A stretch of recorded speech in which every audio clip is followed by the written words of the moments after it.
Howdy, everybody. We're live from the Libertarian National Convention. Y'all let me know if you can hear me, because I've been told you can't. And that would be strange, because I've got multiple mics connected. There we go. How about that? All right. Oh, since I hear you. So what, Grumpier, is what you're saying, that it was very far off in the distance when it was the other speaker speaking?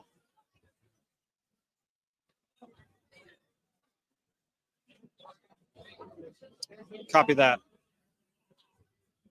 I'll think of a solution here in a minute.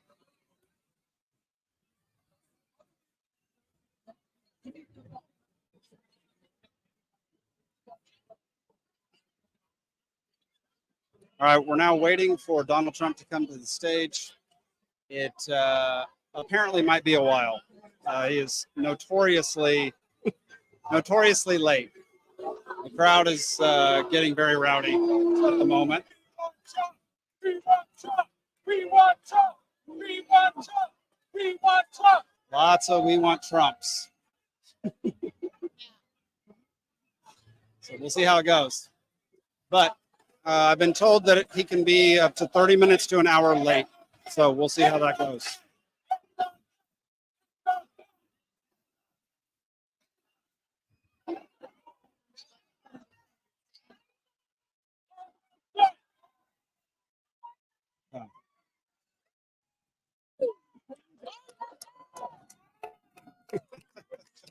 You didn't. Yeah. I don't know. I didn't. Yeah. All right, so now it's just a waiting game. Let me see what I can do about getting y'all some audio. So I'm going to come off screen, but you'll still have some audio. We'll see how it goes.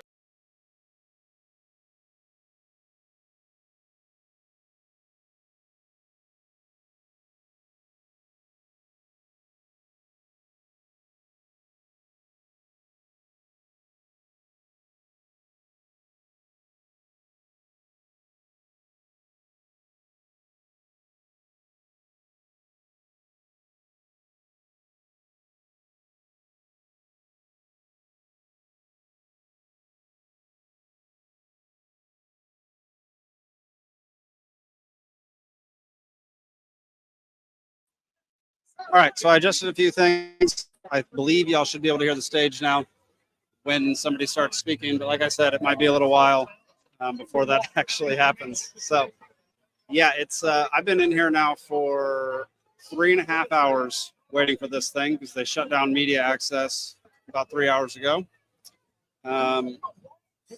There's also some near scuffles between Trump and Libertarian people. But all that was resolved. Basically what happened was Libertarians were still in session during convention, and they were started to let Trump supporters in first, and they all sat in the front rows, which were reserved for all the Libertarians. But Angela went up on stage after all the Libertarians got here and politely asked them to move, and 99% of them complied. So that was good. 99% of them complied. There were a couple that didn't, and there were some heated words exchanged, as will happen.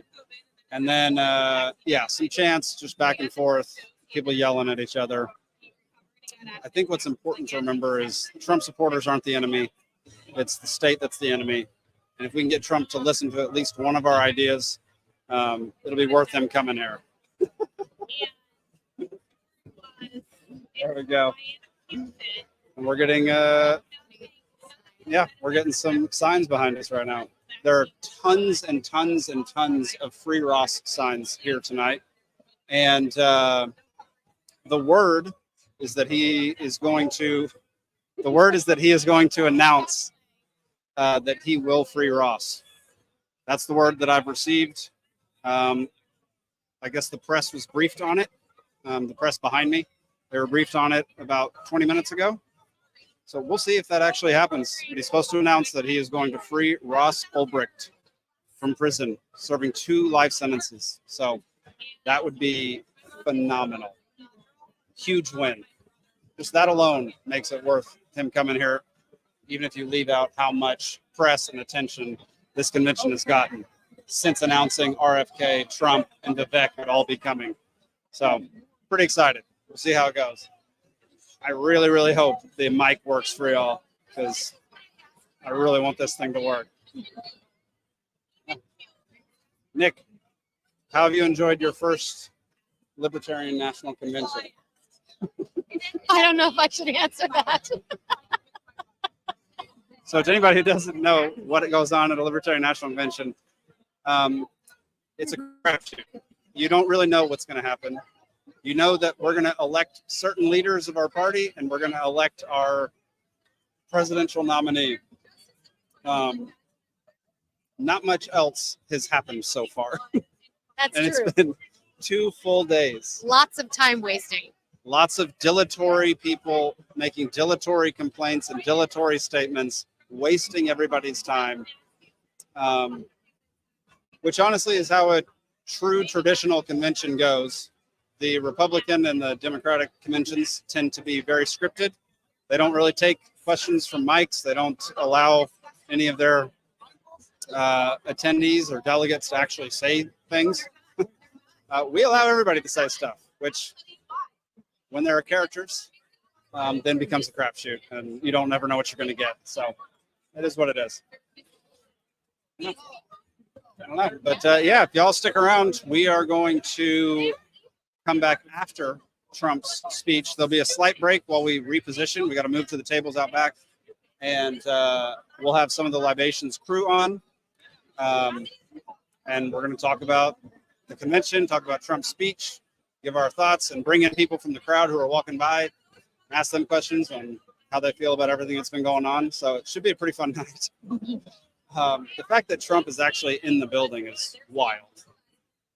The Secret Service is crazy around here, and they've locked down like elevators and escalators, and just even traveling around the hotel most of the day today was challenging. Yes, it was. It was very challenging. Yeah, I got searched heavily, very uncomfortable. But yeah, now they know I don't have a weapon on me, so that's great. Oh, all right. Yeah, I honestly have no idea how long this is going to be till he gets on. Let's go. I don't want to talk about too many convention goings on, because I know we're going to talk about them after the show or after the speech. But there was an altercation at one point. A not gentleman got up to the mic and said some horrendous things to Angela McArdle, who was on stage. And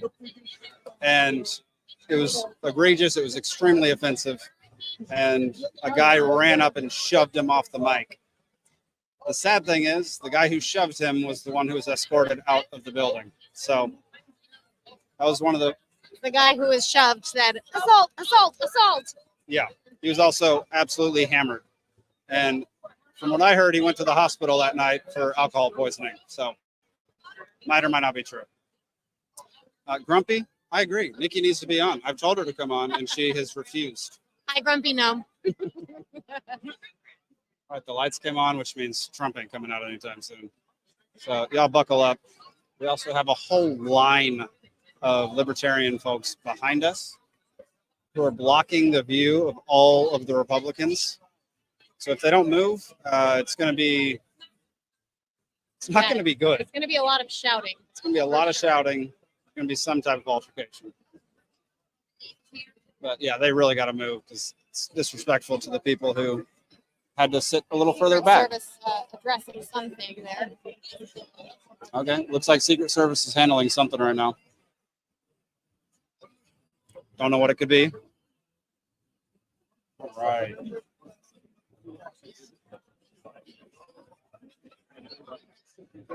So on the drive-in yesterday, me and Nikki flew in yesterday morning, took an Uber in, last time I was in DC was in 2015.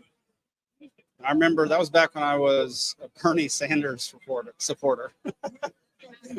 And yeah, it had a completely different feeling coming into DC last time than it did this time. I was very excited and loved Washington, D.C. at the time. And now it's a bunch of mixed emotions and hard to grasp and tackle how I actually feel about coming to this city. But what I do think is that, in my opinion, we should have every single Libertarian National Convention in D.C.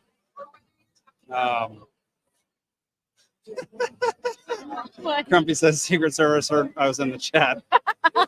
Yeah, you're probably right. Yeah. Yeah, I think we should have every single convention here because I think it makes us relevant. And as Nikki pointed out to me, it makes it where we are basically saying we're willing to have conversations and we're willing to be a part of the solution and a part of fixing things. Whereas instead of, having it somewhere else. It's easier to write off a group of people who are off somewhere else in a kind of faraway town doing their own thing. But if the group of people is in Washington, D.C., where everybody else is, it's more part of the collective, part of the conversation. And I think it's one of the reasons why more people are coming to this year's convention, like Donald Trump and RFK and Vivek, because it's here in D.C. If it was in Iowa or, so I don't know, sorry in Reno last to time. offend anybody in Iowa. If it's in some other place, I think they're less likely to come. Yeah, I completely agree. Like we had Thomas Massey hung out here for hours yesterday. He was just happily going around, shaking hands, meeting people. It was fantastic. So I really, really Some think big thing something's happening. looking and recording. I don't know what's happening. Yeah, we are not mobile. I'm not mobile here, so I can't. Maybe I can. Everybody's standing, so the view is blocked anyway. But if we're able to see something interesting, I will try to make that happen. Brad Binkley is here, and he is with the fake Donald Trump that showed up at the Georgia convention. So that could be it. He does like to make a scene. When Trump comes on, everybody's going to immediately stand. The French going to be screwed. I know, but they'll all sit down eventually. Yeah. I'm not sure the Libertarians will stand. I feel like everyone's going to immediately. I could be wrong. That's why I'm nervous. I won't be able to see this. Uh-huh. Yeah. You could be right, but they'll sit down eventually, and I'll get my Are footage. we missing something over here? I don't know. Something's happening. I can't turn it to. Oh well. Just tell us you have a real camera.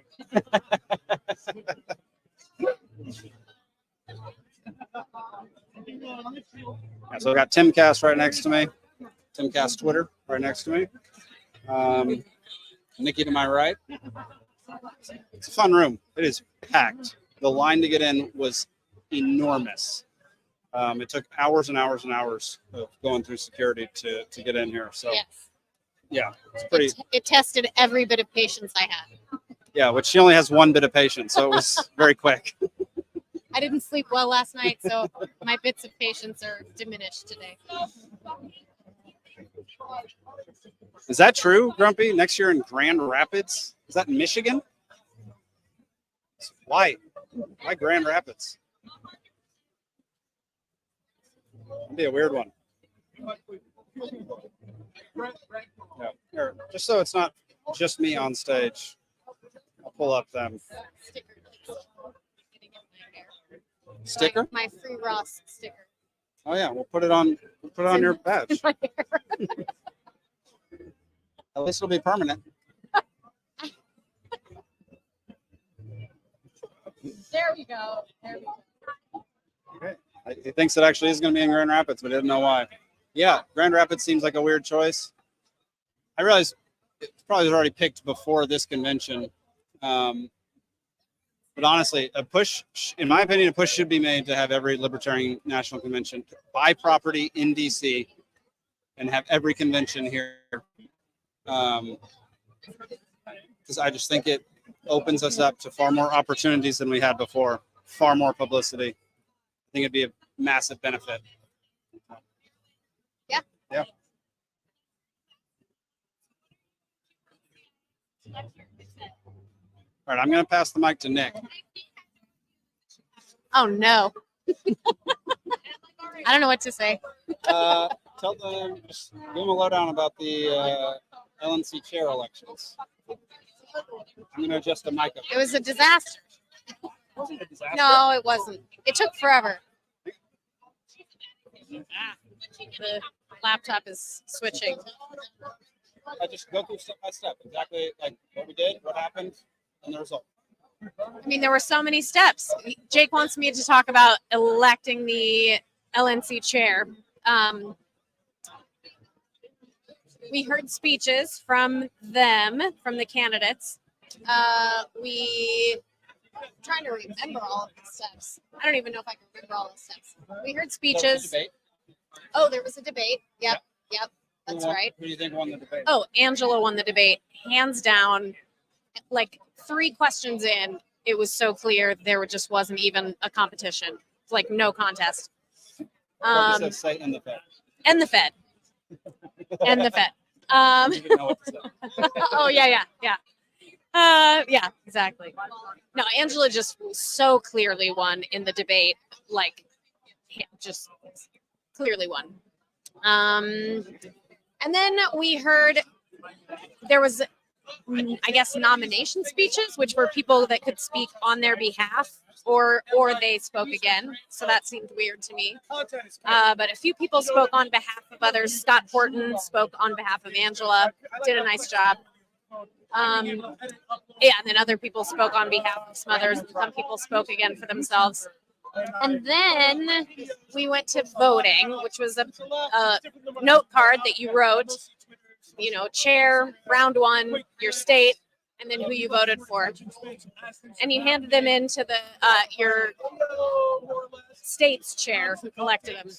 And for some reason, Georgia couldn't get our act together, and we had to do that round of voting 3 times. All the other states apparently did it well the first time, but we turned ours in the first time, and apparently there was an extra vote somehow, so we had to do it again. So we all did it again, and we handed them in, and there was somehow still an extra vote. By that point, a ton of people had left the room because it was just taking forever to count, including Jake. Jake had left, and several of our Georgia delegates had left, but we had to vote again. And so everybody's looking at me. Zane is like, "Where's Jake? Where's Jake?" I'm like, "I don't know. I'll call him." Turns out Jake had gone back up to the room. I was like, "Come back. You got to get back here quick." He didn't make it back in time. So we had this 3rd round of voting, and several of our delegates didn't get to vote. So that was frustrating. Didn't matter because they kick out the lowest voted candidates. Anybody that was under 5% got eliminated. And so one candidate got eliminated. Another candidate who was at like 5.8% bowed out. And then the 3rd candidate, who was lower percentage, he also bowed out. So then we were left with only Angela and the other guy whose name I can't remember. And we all voted again, and that ballot, and some other states had to redo their ballots that 2nd round. But Georgia got ours right the first time. And we waited and we waited and we waited and we waited, and finally they counted, and it was very close, but Angela got it 53%. So that was fantastic. Well deserved, really well deserved. But man, it took forever. It's kind of crazy. Jake is talking to the Timcast gentleman. Someone El Barfo is saying this location was set at convention 2 years ago. It's done elsewhere to spread it around and keep costs down. It costs 3 times more to host the conference in DC. That makes sense. Show. Did that show? I guess this is showing. Oh yeah, Grumpy said that makes sense. I don't know what I'm doing with comments, so if I'm messing them up, sorry about that. I'm not sure what I'm doing. Oh, there. I showed it on the screen, which I guess I didn't need to do. Okay, there we go. But it's unfortunate that just the business landscape of it is so different. And the Fed. I'm not sure what else to say. I was interviewing somebody about vaccine kills people. It's like boom, demonetized, down, can't upload for a month. It's like Yeah, we're waiting. you know, and that was the whole thing. Jake said he thought Trump was going to start at least 30 minutes late, which would be 10 more minutes that we would wait. Like that, So we'll see. I suppose that's better. It takes a few of us to make it When I need to look at the stage, I'll put them back on, but this is better for seeing the camera, the computer. The most aggressive arrests of the Palestine encampment have all been somewhere in the south. New York has been very tame, but I've been seeing videos from like Texas and shit where they're beating. So I'm gonna make my way down south, right? I'm not going too much. All right, go. All right, I'm handing it back to you because I don't know what to say. All right, y'all. I am back. Good job, Nick. No. Let's see. Stephen Hilton asks, how popular was Vivek's call for a Libertarian Nationalist Union? It was the least popular thing I've ever heard in front of a libertarian crowd. That will probably be overtaken tonight as soon as Trump comes on stage. Y'all, there are a bunch of, just to give you all a setting of what the room is like, there are 3 bars and 0 food. And you had to get here at about 5 or 6 p.m., so no one's been eating. So there are going to be many, many, many drunk people in this room, which could mean it gets out of hand. Yeah, we all came straight from business. Yeah. Like we adjourned business early so that people could come here and stand in all the crazy long lines to get in. Yeah. Right, to Jake's point, no food, no time for dinner or food, but Yeah. alcohol has been abundant. Alcohol's been throughout the whole abundant. convention. El Barfo. Yes, Vivek has support from neither libertarians or nationalists. It's funny. You know, it is interesting. So when he was in his campaign for president, I was enjoying it. I thought he had a lot of interesting things to say. And while I can't support him because of a couple issues, one being the drug war, I think his stance on that is absolutely bananas. If you follow Captain ANCAP on Twitter, Captain ANCAP Stan, he gave a very interesting pitch yesterday that basically said Vivek wants to inherit the MAGA crowd. He wants to inherit the America First crowd. So he cannot and will not talk any type of trash about Donald Trump, which we tried to get him to do during the debate last night, but he absolutely refused, very politely and very politician-y. But so that's one. And then he wants to inherit the MAGA crowd. And then when he runs again in 2028, he's been making a lot of very direct statements that he is determined to take the government into a libertarian direction. And I think, and so does Captain ANCAP, thinks that he is positioning himself to inherit some of us as well, get some of our support in 4 years when Trump's gone, and he's the one running. So it's an interesting pitch. There are reasons to, go that direction. There are also plenty of reasons not to. So we'll see. Yes, El Barfo, we are delegates. Yeah, we are delegates. In order to prove that, you have this little button. Yeah. Vivek totally genuflected to Trump. Genuflected to Trump when he told Alex Jones he was hopping out of the race. What the frick does genuflected mean, Stephen? That's a word I've heard before. I've heard it before, but I cannot remember what it means. So I hope y'all are enjoying this, the back of this guy's shadowy head. He's got a nice crisp outline on his head. I mean, he looks chiseled. He's a good looking dude from behind in the dark.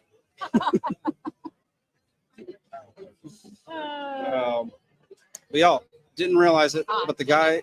That's what Catholics do at the altar. Oh yeah, well he has to do that, man. If he's going to inherit the MAGA crowd, he has to do that.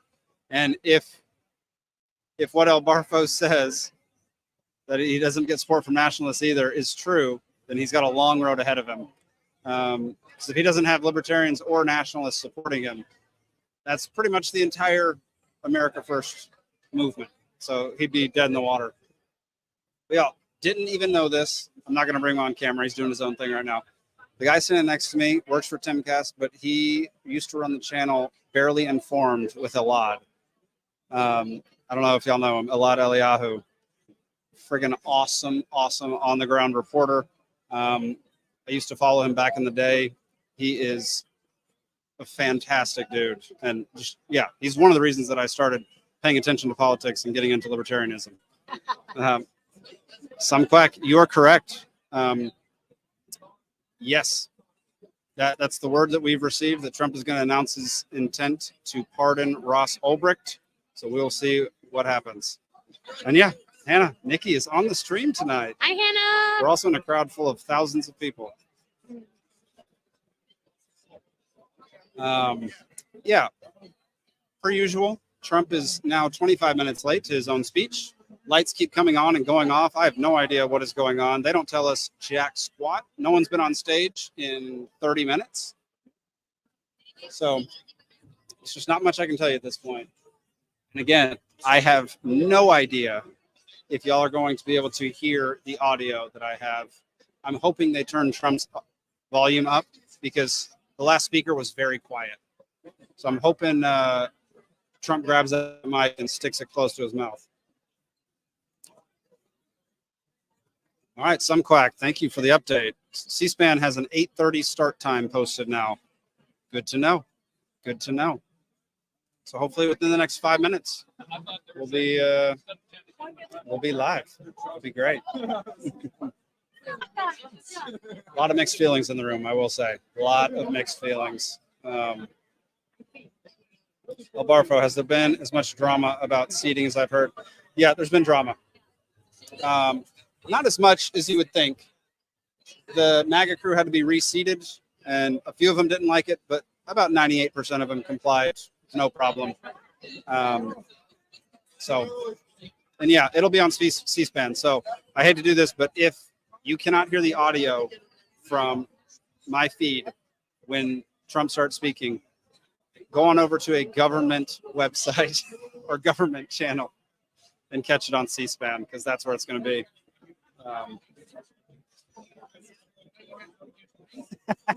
Brian, it's the best comment of the night. Even though he can't actually hear what I have to say since he's in the crowd, I'm right. Oh, and Hannah with the update of the Dallas Stars. They're tied 1-1 right now. What's up, Mary? Thanks for tuning in, y'all. So yeah, y'all, I'm trying really hard to get y'all the audio. If something goes really wrong and y'all can't hear, there's not a whole lot I can do about it at this point. If I try to go up near the stage, the Secret Service will shoot me in the head. So That's probably true. No, they said this is where they made me. This is the closest I could possibly get. Oh, wow. Wow. With the camera. Wow. So if I go further up, it's going to be bad for me. Jeez. Oh. RSBN on Rumble has it too, but it's a hot mess in there. Yeah, that's fair. Hannah, convention has been a crapshoot. We were explaining this a little earlier. A lot of time wasting, a lot of people thinking that the convention is just about themselves and making remarks and hijacking mics and basically being unruly teenage libertarians.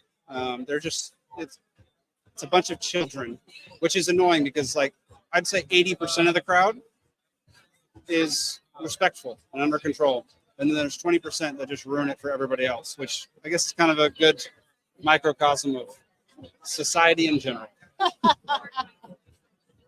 It has kind of felt like a shit show to me, but Jake told me that ahead of time that it would. I did warn her. The day one to me just felt like a colossal waste of time. Like I just felt like the entire day was wasted. And Jake said, actually, it wasn't, and it was productive in some certain ways.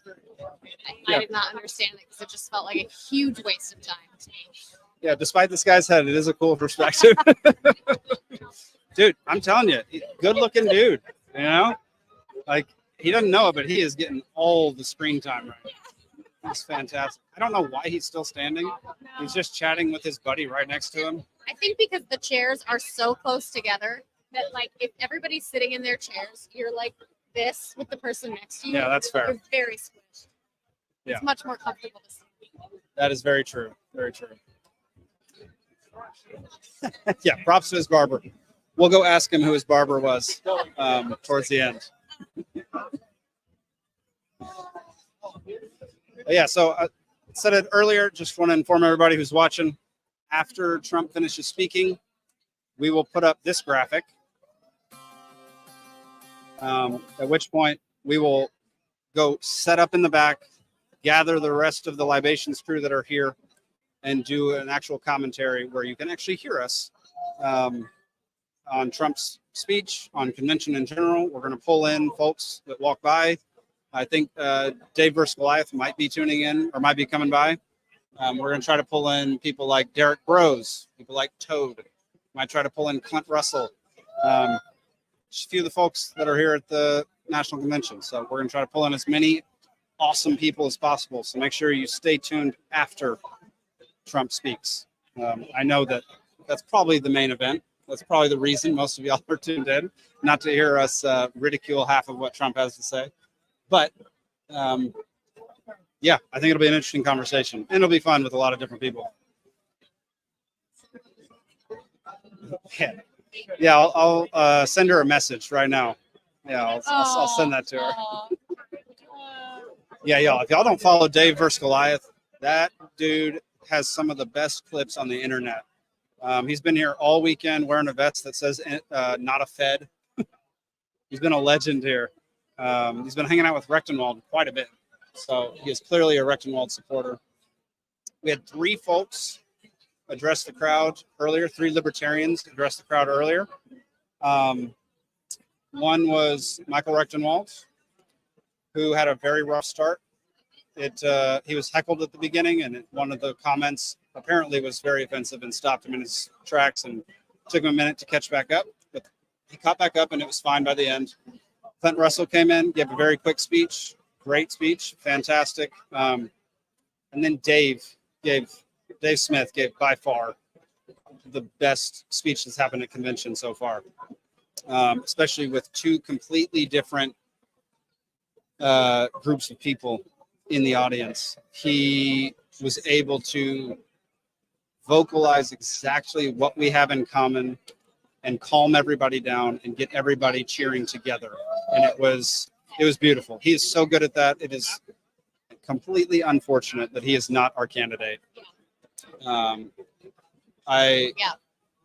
It's, a personal decision, I understand, but man, if he was our candidate, I think we would get so many more supporters than what we will end up getting. So my personal opinion. I guess Dave versus Goliath is on Rex's campaign. That makes sense. He needs to train him more in media. Dave is great at media. Rex is not as good. While I do believe everything. Oh yeah, we got the word. Yeah, we did. We also got that word. So yeah. Tim Cass just tweeted out that, or Tim Pool just tweeted out that it's confirmed that Trump will announce that he will pardon Ross Ulbricht in his speech tonight. Y'all, I know that's not a good reason to vote for the man, but that is a massive victory. Interesting. There was something on Dave's face that changed when the whole room got behind him. I think he might be back in the game in the future. Interesting. I mean, he definitely had, you could see on his face that he enjoyed giving that speech. Yeah. There's something else someone just said. Oh, sorry. Brad Binkley just texted me. Give me a second. Hold that for just 1 second. All right. Holding the mic.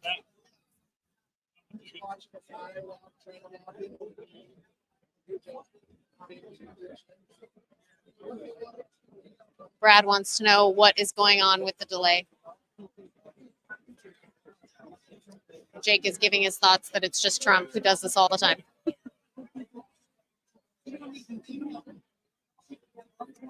There we go. Yeah, Binkley really wants to get fake Trump in front of real Trump. Oh, here we go.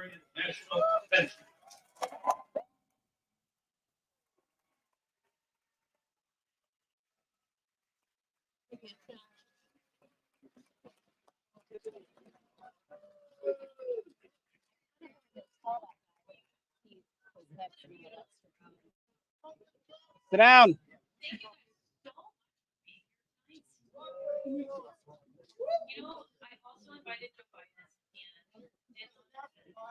Sit down. There we go. Good job, Jake. All right. Hang on. I'm going to change the audio real quick. Never in the history of the Libertarian is a former president and front-runner candidate for the presidency come to speak specifically to our concerns.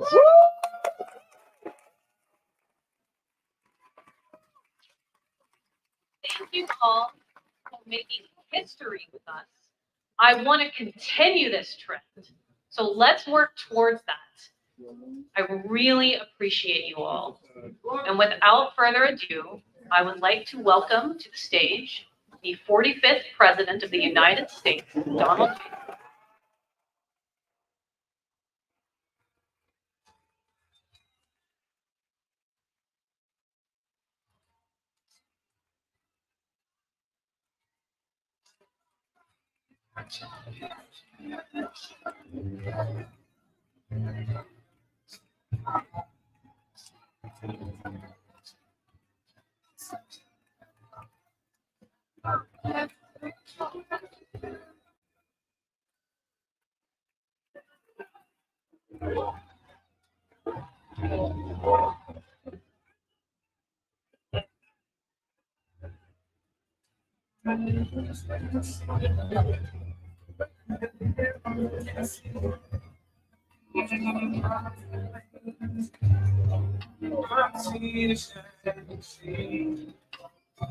Try down to Houston, and New York to LA. For this pride in every American heart, it's time we stand and say,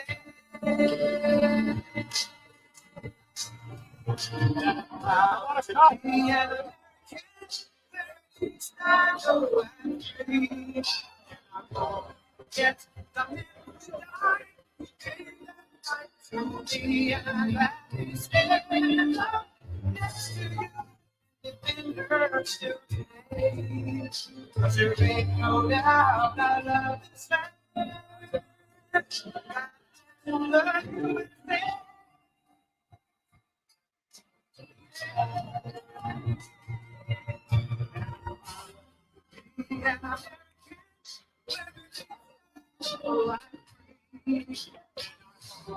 Get the men who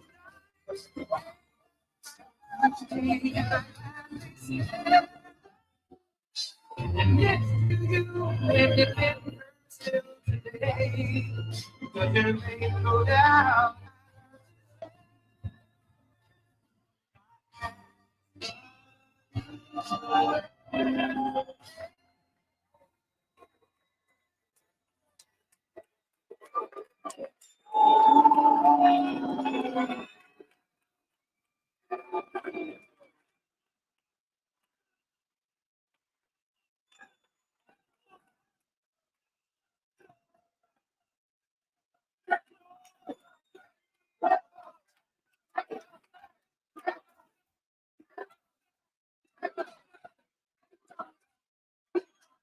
Thank you very much, everybody. Thank you. I'm really honored to be invited tonight as the first president in American history to address the Libertarian National Convention. A lot of people ask why I came to speak at this Libertarian Convention. Well, it's an interesting question, isn't it? But we're gonna have a lot of fun. Well, in the last year, I've been indicted by the government on 91 different things. So if I wasn't a libertarian before, I sure as hell am a libertarian now.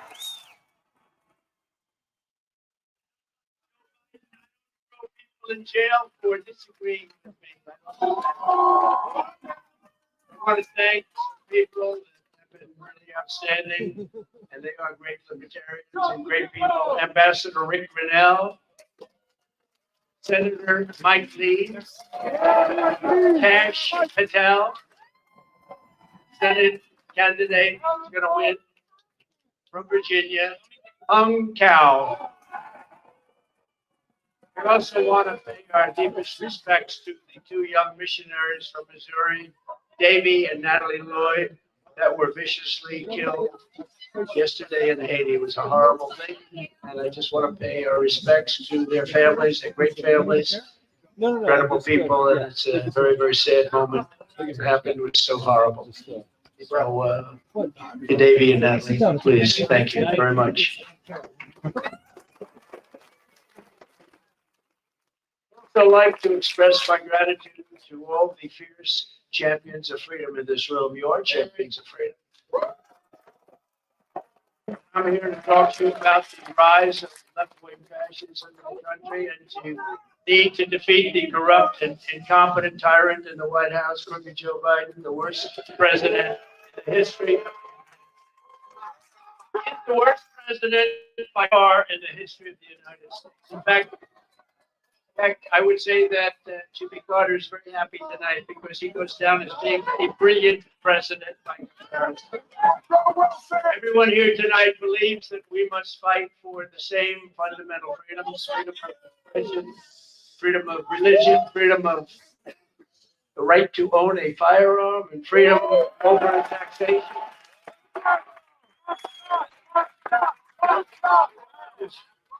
You're gonna like me, firearm. Nobody better than me. Just got the full NRA, the strongest endorsement they've ever given. Freedom from overregulation, freedom from government discrimination, and we believe that we do not have a free country if we do not have free speech. I'm very strongly believe that. We stand opposed to government tyranny in all of its many forms. We are opposed to a government that spies on political campaigns. I wonder who that might be. Like they did on me, spies on the American people, censors us, and crushes the rights of its own citizens, which the Biden administration does. We want government out of our business, out of our wallets, and out of our lives. We believe that Marxism is an evil doctrine straight from the ashes of hell. Having Marxism in our government is intolerable, and teaching it to our children is considered to us child abuse. We believe that the job of the United States military is not to wage endless regime change wars around the globe. The job of the United States military is to defend America from attack and invasion. We believe that property rights are fundamental to a free society, and that Joe Biden's rampant inflation is a monstrous step from the American people. Yeah. We believe that the greatest threat to our country is not from enemies abroad. It's the tyrants, communists, fascists, and thugs attacking our rights and liberties. And above all else, we live by the words of the great American patriot Patrick Henry: give me liberty or give me death.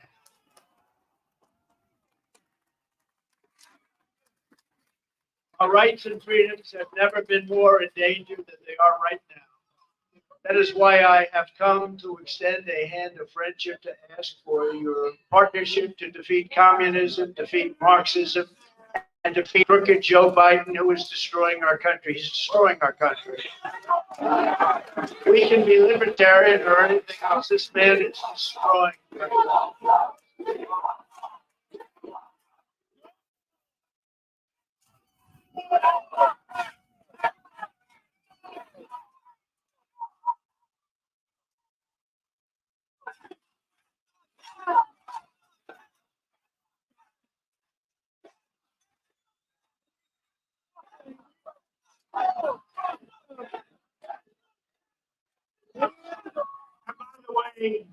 Why isn't Joe Biden here? You know why?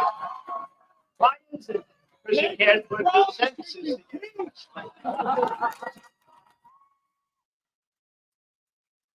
The fact is, we should not be fighting each other. If Joe Biden gets back in, there will be no more liberty for anyone in our country. Combined with us in a partnership, we're asking that the Libertarians must work together.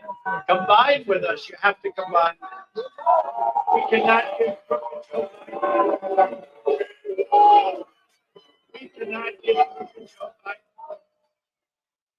Today's radical left Democrat Party is not the Democrat Party of years ago, which still wanted big government, but at least believed in tolerance and free speech. Joe Biden's radical left Democrat Party is a fascist movement that wants to throw you in jail.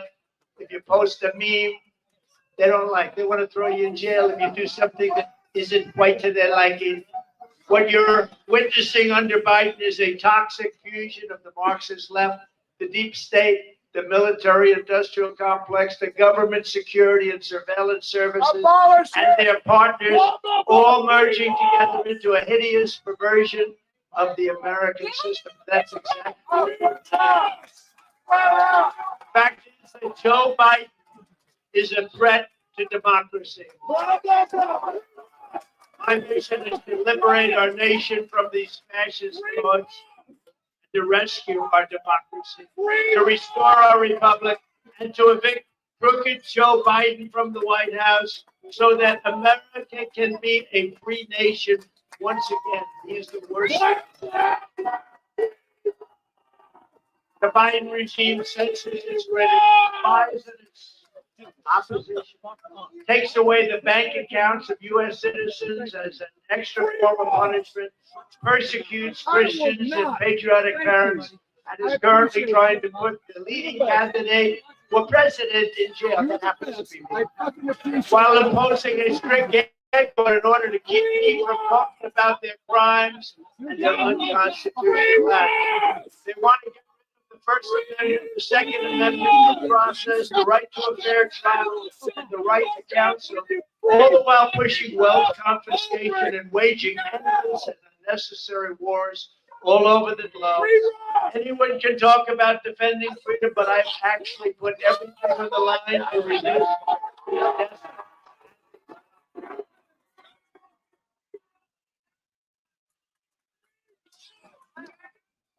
And I stand before you tonight as your best hope of defeating the weaponized Biden and the very people that his people, because it's probably not him because he doesn't know where the hell he is, but that his people are pursuing. You can make the difference. The Libertarian Party can make a big difference. Together, we can make America freer than ever before for citizens of all backgrounds and all walks of life. We can unleash new hope, optimism, and energy. We can release limited government so that the people can have an unlimited future. United, we will be unstoppable. If we unite, we are unstoppable. I will be a true friend to the Libertarians in the White House. And I am proud to be the only president in 70 years who started no new wars. The military-industrial complex. I broke the stranglehold on neocons and warmongers on the Republican Party. And instead of war, I made peace in the Middle East, something nobody thought was possible. end up with Kim Jong-un of North Korea, where a nuclear war was guaranteed to start in a very short period of time if Hillary Clinton became president. You know, that would have been a nuclear war 100%. And you would have never had the October 7th attack in Israel, would have never happened. And the attack in Ukraine by Russia would never, ever have happened. Would never happen. Hundreds of thousands and even millions of people would be living today. I unbound the United States from globalist agreements that surrendered our sovereignty. I withdrew from the Paris Accord. I withdrew from the anti-gun UN arms treaty. And I withdrew from the corrupt and very expensive World Health Organization. Not a good. I passed the most significant, and this is so important, I passed the most significant criminal justice reform in history. And perhaps my proudest accomplishment is to have exposed the depth of corruption in the Washington swamp. Thanks to me, the entire world knows that the deep state is real, and the mainstream media is fake. It's fake.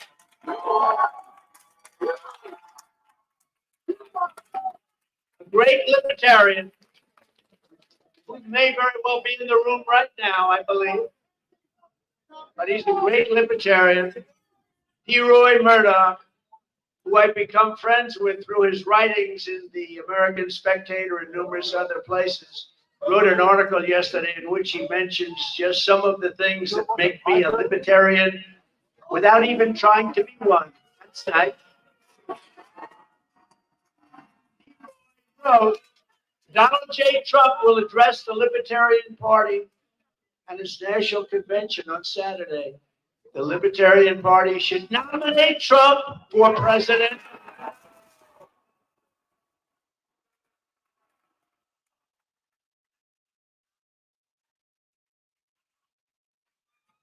Only if you want to win. Only if you want to. Maybe you don't want to. Maybe you don't want to.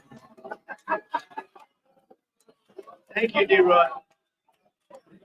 No, only do that if you want to win. If you want to lose, don't do that. Keep getting your 3% every 4 years. The reasons for doing so, policy and politics are as solid as the Hope Diamond. Leroy says this. This event is very unprecedented, he said. As the Cato Institute president, Peter Gotler, observed in Thursday's Washington, it will be the first time in U.S., think of this, first time in U.S. history that a presidential candidate of a rival party will address the convention of a party that is presumably gathering to nominate its own candidate. Now I think you should nominate me or at least vote for me.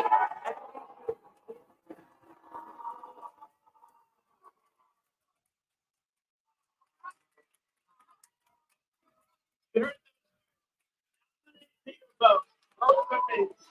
The Libertarians want to vote for me, and most of them will. It's very important. But we have to get rid of the worst president in history, and together we will. And without it, it's a risk. We could have 4 more years. We won't have a country left. So, what is the purpose of the Libertarian Party getting 3%? What is the reason to take a chance of having this horrible president destroy our country, which he will do in far less than 4 years? It's not going to take 4 years. That is why I'm committing to you tonight that I will put a libertarian in my cabinet and also in senior posts.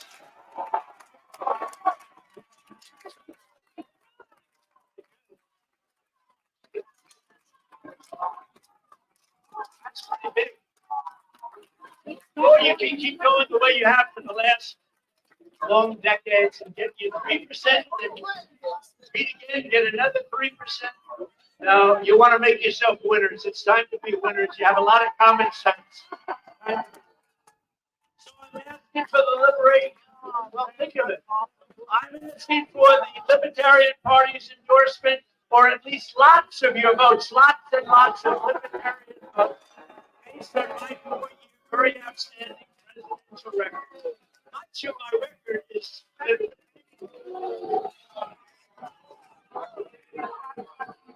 an example, Leroy. Okay, where is Leroy? Is he here? Leroy, where are you? He's great. I like Leroy. I've liked him for a long time, and he is a libertarian. Thank you, Leroy. Thank you. Leroy wrote, the $1.5 trillion Tax Cuts and Jobs Act was America's largest infusion of tax relief. That's the largest tax relief ever. It sliced individual tax rates for all taxpayers and slashed corporate tax rates from a punishing 35% to a globally competitive, and much more than that, only 21%. Way down. It was the largest tax cut in the history of our country. Now you can like it or you don't have to. Immediate expensing of business equipment and other reductions fueled the best economy that our country has ever had. For 4 years, we had the best economy our country has ever had. Black and Hispanic unemployment reached the best levels in history. Female joblessness slid to levels unseen before. Black poverty collapsed to record lows. And all of the things, income inequality shrank, and it shrank at levels we've never witnessed. Between 2016 and 2019, real median household income grew. These were the Trump years. 16.4%, the highest ever, to almost $10,000 per family. Think of that. Number 2, Trump cut red tape as never before. He promised to kill 2 old regulations for every new one. And in fact, he ended up actually scrapping 8 for 1. And he was going to 12 to 1 and doing numbers that were unbelievable. Thank you, Leroy. Leroy, and I'm actually just quoting from the article that came out today from Leroy Murdoch. He said, number 3, Trump fully restrained inflation. We had practically none. Prices were rising just 1.4% as he left office. And this was a fraction of the 9% inflation that lying Joe Biden repeatedly claimed Trump handed it. No, he said, no, it went up to 9% after he took over the White House and created all the inflationary acts. He did a horrible job. The 30-year mortgage rate, as Trump departed, was 2.77% versus the almost 9% today. And you, by the way, even if you pay 9%, you can't get any money. There's no money available. Trump's drill baby drill approach fostered energy independence, which we've never had. Low fuel and electricity prices helped moderate inflation and propel economic growth. But all of these things have now skyrocketed. They have skyrocketed to levels never seen. Inflation has hit us harder than it's probably ever hit us. People are suffering because of that. Trump promoted parental rights and school choice. Trump's education department repealed the so-called guidance letter that turned on-campus sexual harassment accusations into de facto criminal convictions. You know all about that. Who else would do that to you? Trump restored due process to the he said, she said minefield for your children. I know many people, what they've gone through with that is they've gone through hell. In a powerful blow, Trump required universities to respect the First Amendment lest they lose their federal funds. I said, you don't respect the First Amendment, we're taking away all of your federal funding. Trump torpedoed Obamacare's individual mandate and got rid of many of its taxes. Medical price transparency empowered consumers to shop for healthcare services and compare costs. This is one of the biggest things that's happened, and it's reducing the price of drugs and everything related to drugs and medical care at levels not seen before. This will soon be happening. The competition is now slowing what were ballooning healthcare expenses. Trump signed right to try. Terminally ill patients now can receive experimental and possibly life-saving treatments. And when a death's at the door, what do these suffering Americans have to lose? What do they have to lose, you ask? They are so thousands and thousands of people are now living because of right to try.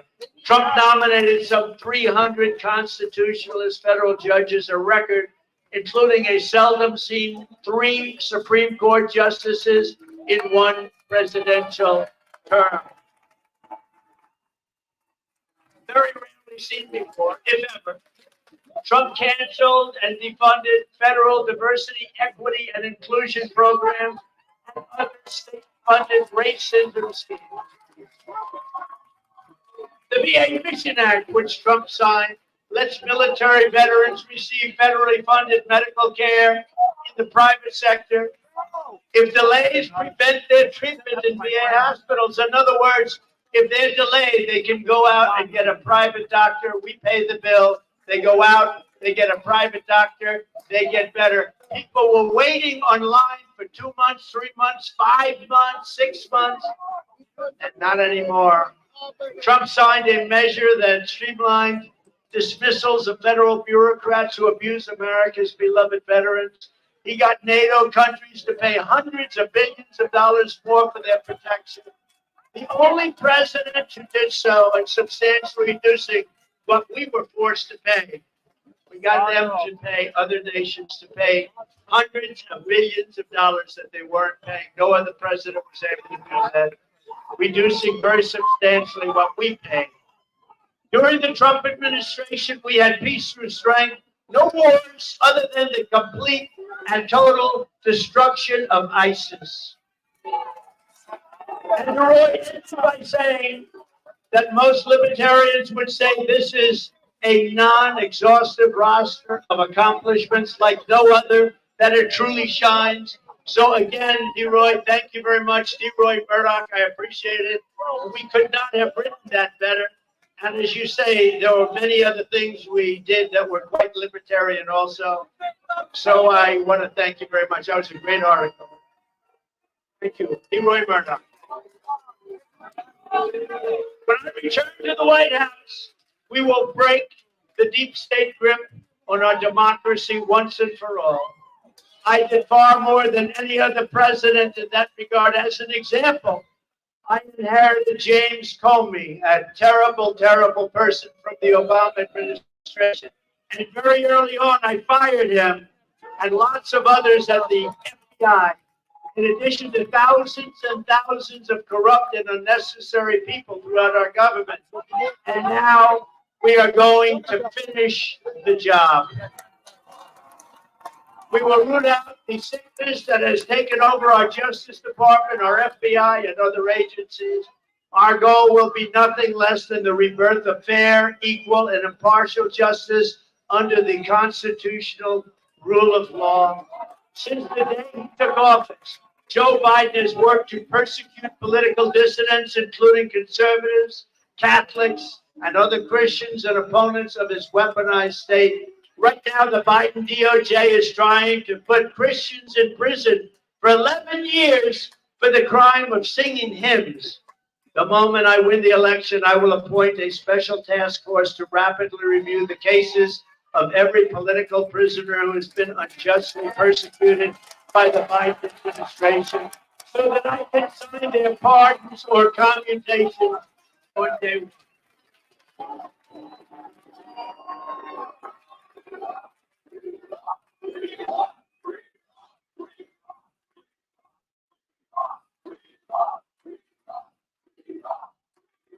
And I will ensure that libertarians are helping to lead that task force. You'll be on that task force, many of you. As everyone knows, it will be my great honor to pardon the peaceful January 6th protesters, or, as I often call them, the hostages. There has never been a group of people treated so harshly or unfairly in our country's history. This abuse will be rectified, and it will be rectified very quickly. And if you vote for me on day one, I will commute the sentence of Ross Ulbricht.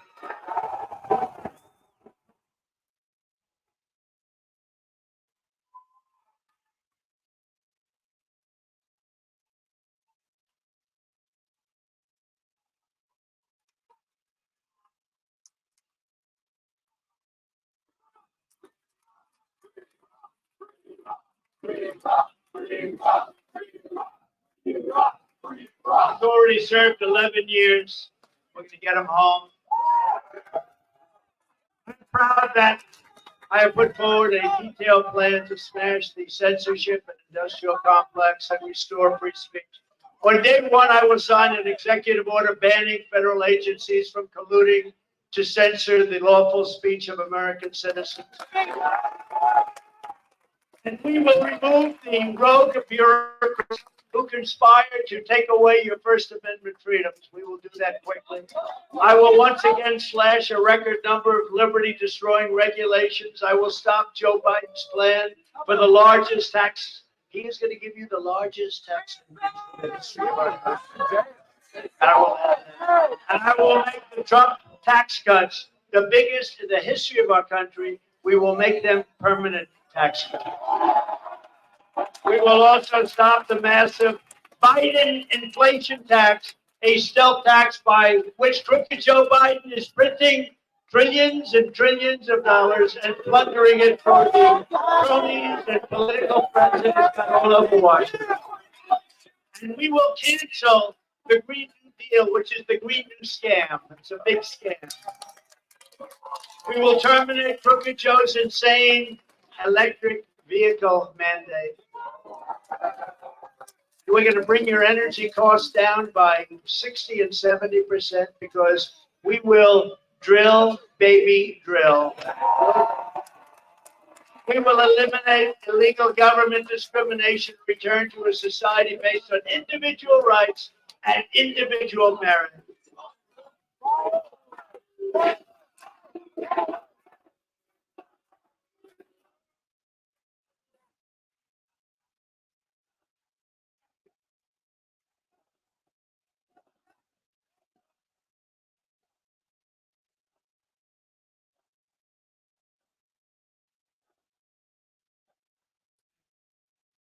I will also stop Joe Biden's crusade to crush crypto. We're going to stop it. I will ensure that the future of crypto and the future of Bitcoin will be made in the USA, not driven overseas. I will support the right to self-custody to the nation's 50 million crypto holders. I say this with your vote. I will keep Elizabeth Warren and her goons away from your Bitcoin. And I will never allow the creation of a central bank digital currency. I will also immediately end the humanitarian disaster on our southern border. We will end it quickly. You cannot have capitalism and also have open borders because you will soon be turned into a socialist nation, a poor nation, and finally you will be a failure. By ending the border crisis, which we will do immediately, we will save freedom, prosperity, and capitalism in America. And before I even arrive at the Oval Office, shortly after we win the presidency, I will have the horrible war between Russia and Ukraine settled. So we quit spending hundreds of billions of dollars to fight other people's wars, and so that we start immediately saving thousands and thousands of lives. I'm committed to restoring peace and restoring stability and to stopping Joe Biden's march to World War III. You know you're being led right into World War III. You know that. You're going to have World War III, and it'll be a war like no other because of the weaponry, the massive weaponry. It will be a war like no other. We will stop it. I'm the only one that's going to be able to stop it. I will protect American sovereignty from the creeping hands of global government. And as we speak, Joe Biden's minions are in Geneva, secretly negotiating to surrender more of our liberty to the World Health Organization. Drafts of the agreement show that they want to subjugate America to foreign nations, attack free speech, empower the World Health Organization to redistribute American resources. They're going to take our money and send it all over the world to other countries that we need for our own citizens in the event of a pandemic. And it can happen again. And I am hereby demanding that Joe Biden submit these monstrosities to the Senate as treaties. They have to be submitted as treaties because he cannot be allowed to do that. Destroy our country. He is. If he does not, I will rip them up and throw them out on day one of the Trump administration. On education, we will cut federal funding for any school pushing Marxist and communist race and gender theories on our children. We will keep men out of women's sports. I will not give 1 penny to any school that has a vaccine mandate or a mask mandate. We will shut down our out-of-control federal Department of Education and give it back to the states and local governments. I will return power to the states, local governments, and to the American people. I am a believer in the 10th Amendment. I will always defend religious liberty and the right to keep and bear arms. And I will secure our elections. So in conclusion, to every freedom lover here today, and there are a lot of them, and all across our land, I say, this is no ordinary election. Freedom itself is at stake. This will be the most important election in the history of our country. So if you want to strike a blow against the corrupt system in Washington, if you want to send a message to all of the people who want to take away your liberty, then right now in this election, we need your help. We need your support. When I'm in the White House, you will always find an open door to the Oval Office. Together, we are taking on some of the most menacing forces and vicious opponents our people have ever seen. But no matter how hateful or corrupt the communists and criminals we're fighting are, and they are vicious and they are corrupt, you must never forget, this nation does not belong to them. This nation belongs to you. It belongs to you. This is your home. This is your heritage. And our American liberty is your God-given right.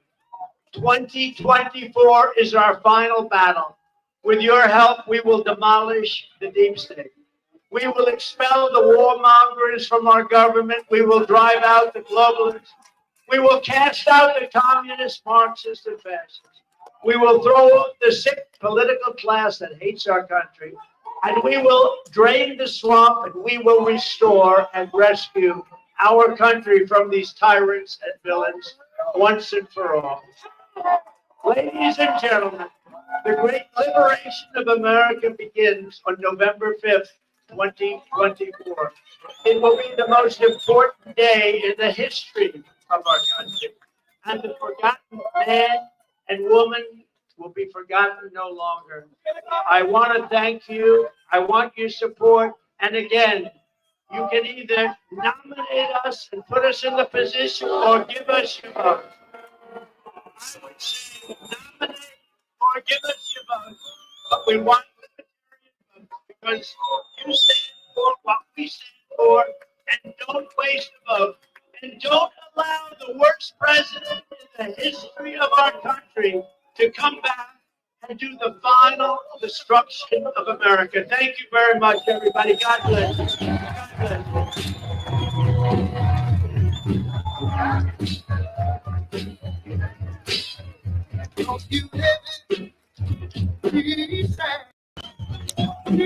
All right, y'all. We are going to go set up in the back. So I'm going to put up a graphic on screen. It'll be there for 55 to 20 minutes. We'll see.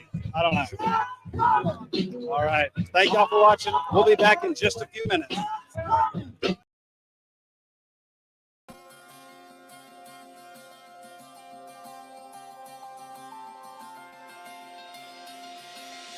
The Sounds of chaos echo through the night. The city's an assault on peace of mind. It's always buzzing and never sleeps. Leaves me driving around overcrowded streets. In the city of hustle, there's no time to think. Might miss your shot the moment you blink. So we wait for tomorrow like we wait for a drug. And we're hoping this time that the fix will be enough. Then the songs over the radio, oh, and I can feel it, bringing back all I know. Like a whiz, like a kiss, like a voice to remind me I don't have to fly away tonight. I just need to find a place that I can call mine. Call mine. And I don't need a palace in the sky. I just need to find a place that I can call mine. Can call mine. Memories blend like the haze of this town. Makes it hard to breathe or find solid ground. We pace these streets but forget who we are. Lost in the chase, dreams covered in scars. Makes me want go on the tower sometimes. Sell my heart, trade it for nickels and dimes. I could leave it, stop believing, but I feel the wind remind me I don't have to fly away tonight.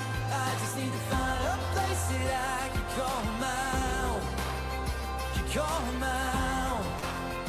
And I don't need a palace in the sky. I just need to find a place that I can call mine. Call mine.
I'd known you just about my whole life, but always thought you were so far out of my league that I didn't really think anything of it when you came down with my friends for that weekend at the beach.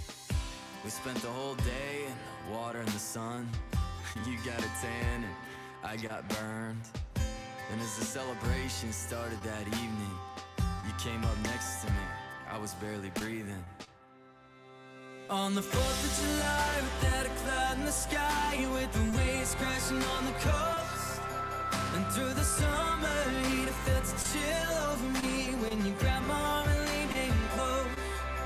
1,000 colors and lights were exploding, and I wanted you so bad that it hurt.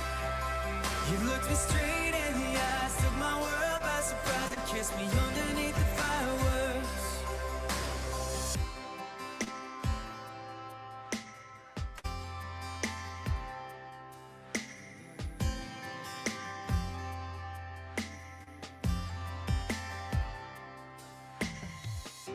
That year turned into the best one I'd ever known.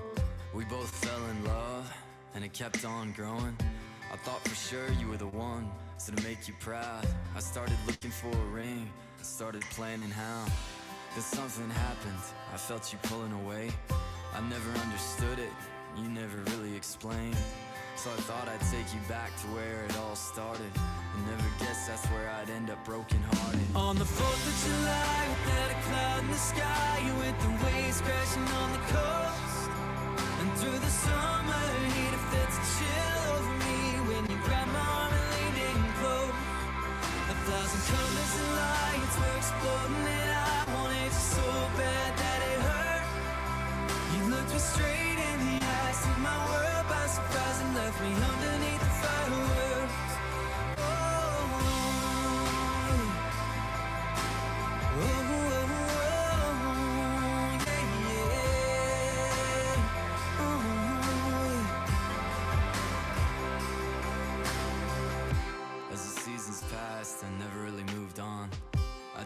different people, but that part of me was gone.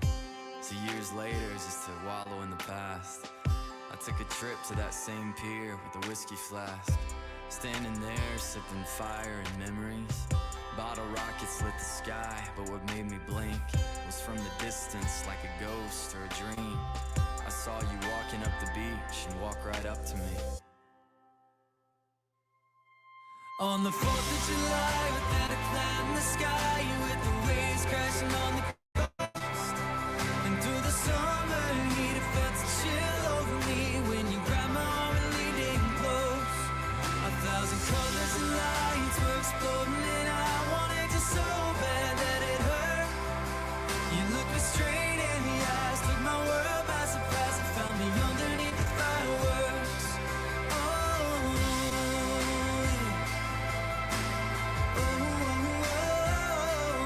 I fell in love and I lost it, and then I found it underneath the fireworks.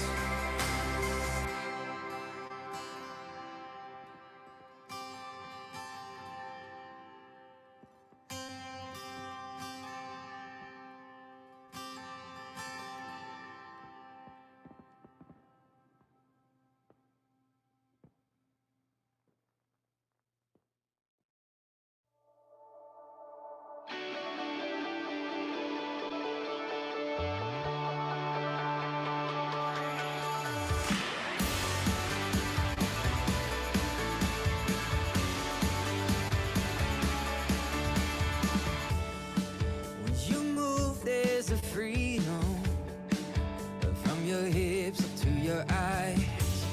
Patron saint of the season, yeah, you were built for mid-July.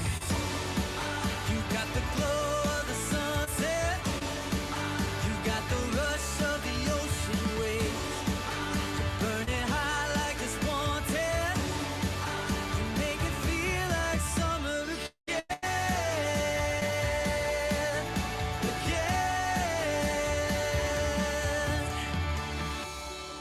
With your skin soft as ice cream, yeah, you melt under my touch.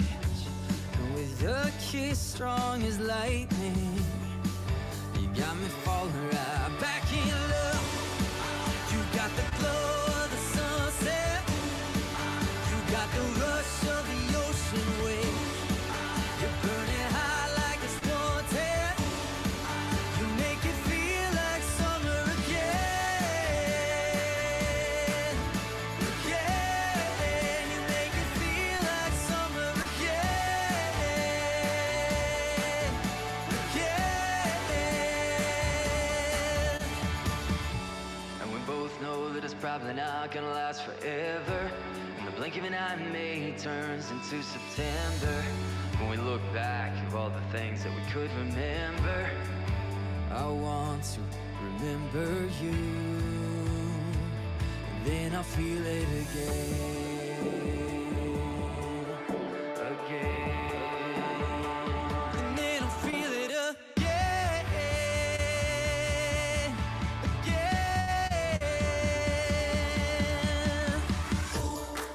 You got the glow of the sunset, you got the rush of the ocean waves.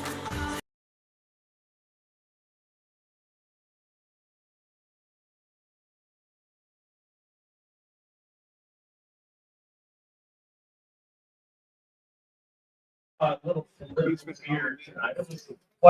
Quite a comedy, wasn't it? Yeah. I mean, I couldn't help but laugh. It seemed like, I mean, real, but it was. So We'll see. but listen, most important, what I think is that the Libertarian Party has moved the needle for liberty.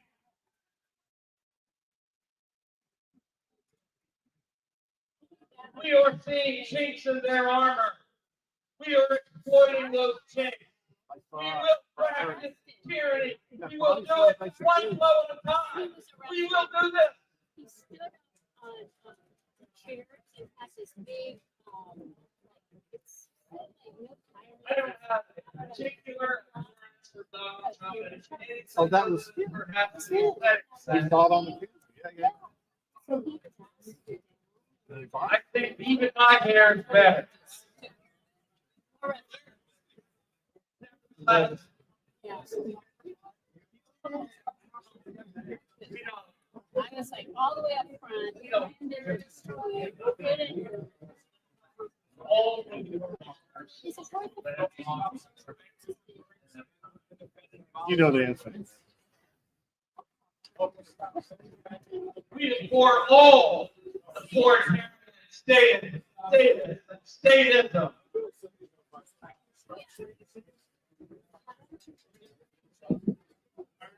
We implore funding and farming other nations to commit atrocities with our money.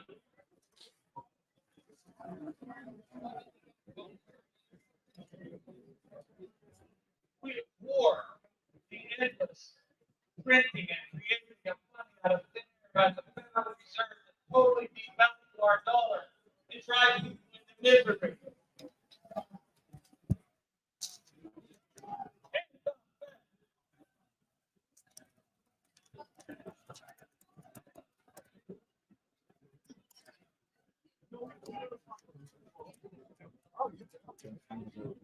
Most of all, we agree more the political nonsense that passes the dominant parties in this country. The Libertarian Party is the only party that stands on principle at all times. We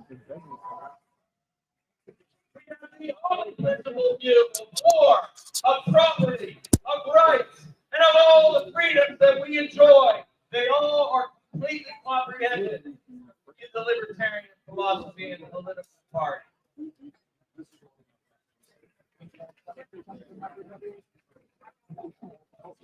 So I want to congratulate you tonight. I want to congratulate all of you for moving the needle toward liberty, for seeing a clink in their tent, for finding a way to attack this monstrosity that we began doing this day. We have started this movement. Let's keep it going. It's time to crack the regime.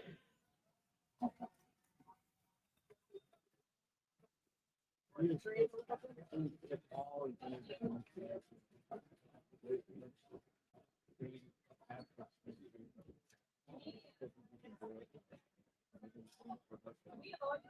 do have audio. Media, I'd like you to go ahead and make your way to the front. Security's going to let you in on this press conference. We're going to hear from Mike Vermont in the meantime. Media, come on up. Facing our communications director. Right.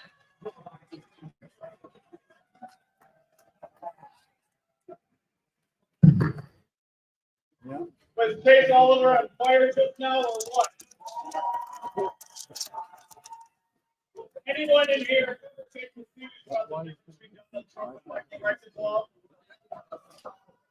Right, so receive, baby. Donald Trump was the guy in the White House who bombed Syria. He's that Republican. He was the guy in the White House who controlled our national debt of $30 trillion. Because he is that Republican. He's the guy that presided over a record-setting bout of inflation, tolerates it, and refuses to make the changes necessary because he is that Republican. You tell your friends high and low, if you vote for that party, you're sending a signal you tolerate that. Is that the signal that you want to send? If you vote for anything the party that represents your values, you are wasting your vote. Tell your neighbors.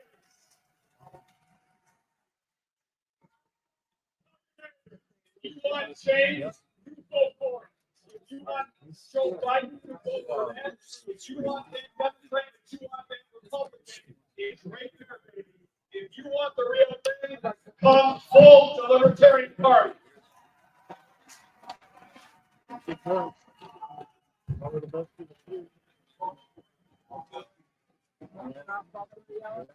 you so much. I'm going to invite our students back up to the stage and express. We're going to ask you to express down here below. You're going to be able to do Q&A and our brilliant communications director, Brian McLean, to help pull this off. But let me welcome back Chase Alden.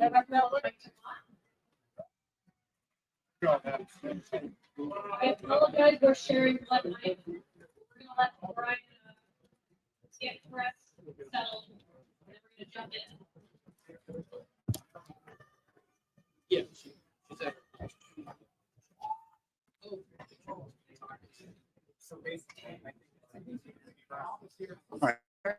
Apparently got slammed and taken out by security. Good.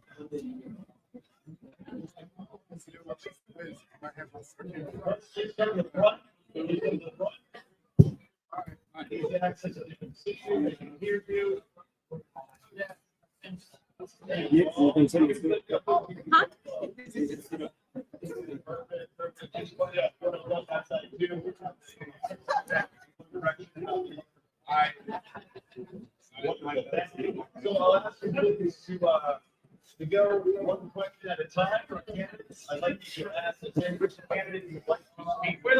And ask your question. All right, you're good. Yep. Okay? There we go. All right, you're good.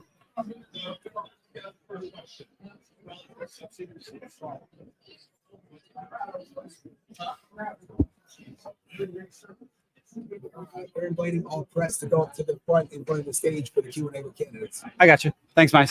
Thanks, Mike.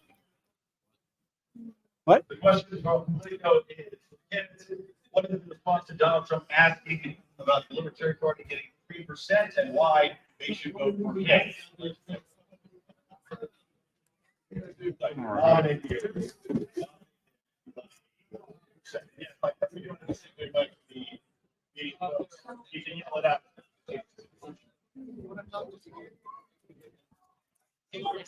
All right, Zach, take a seat, buddy.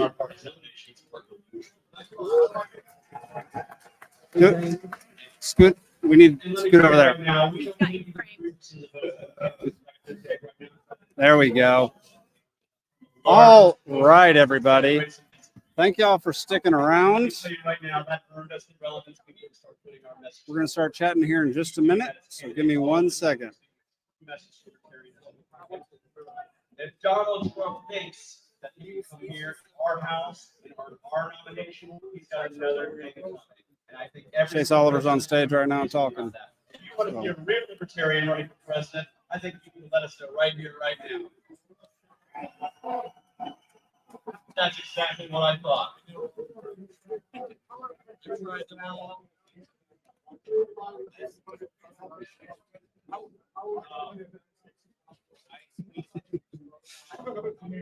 All freaking right.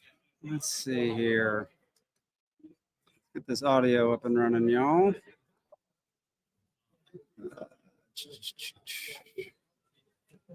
Yes, Trump, you suggested a couple times, maybe 3 times, that we should nominate him for our presidential nominee for the Libertarian Party. I did this. I almost fell over. It is so ludicrous. It's beyond. It's really beyond the. We find this so ludicrous. There's never been. There are no in this room in Libertarian Party. And we're for Trump's bullshit. I mean, come All right. on. Can y'all hear us out there? Nobody's falling for that. Everybody is.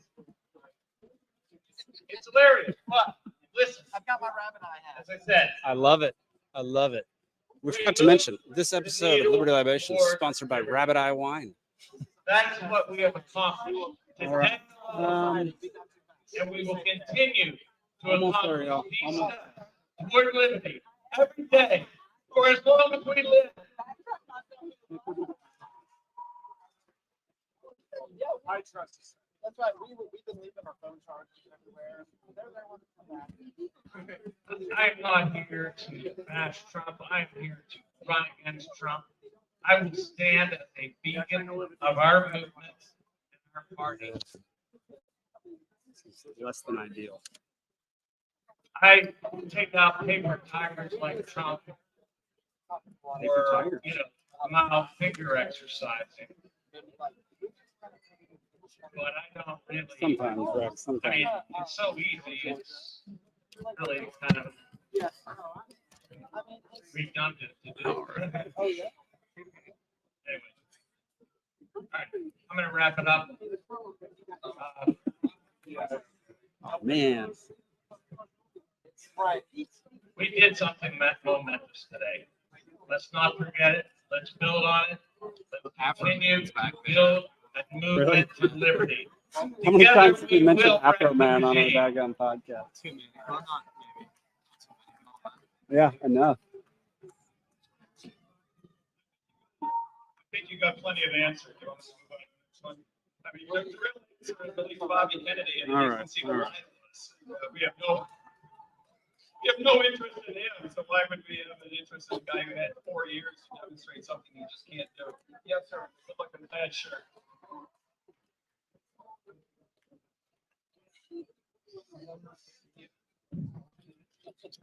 Do you still have the problem with like only doing 30 minutes at a But time? No. I think this is our I was going to tell you that if you ever wanted to figure out how to mod the firmware. Here's the question.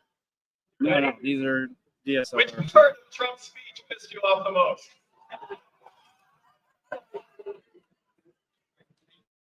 think it was the part that he said hello.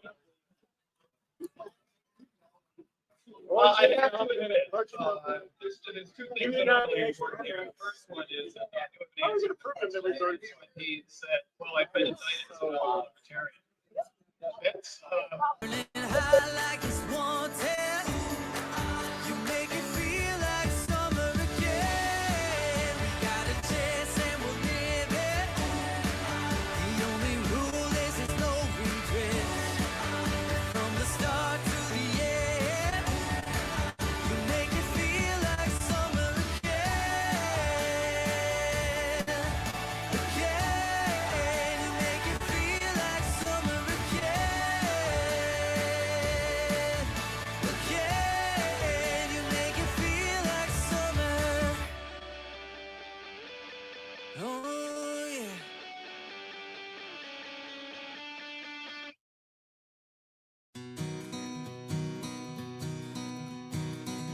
Gonna go somewhere where no one knows my name. Walk the forest streets where something wild remains.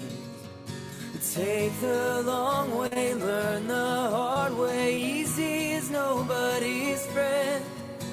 We become the chances we take in the end. Follow the road as it turns wherever it leads. I wanna wander the world and wander it free. So take me back, take me back to the peaceful sea. 1,000 miles is nothing, there's still more to go.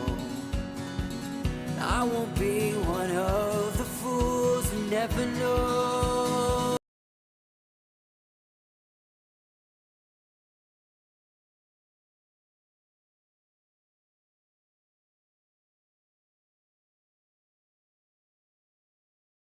All right, we are officially on camera.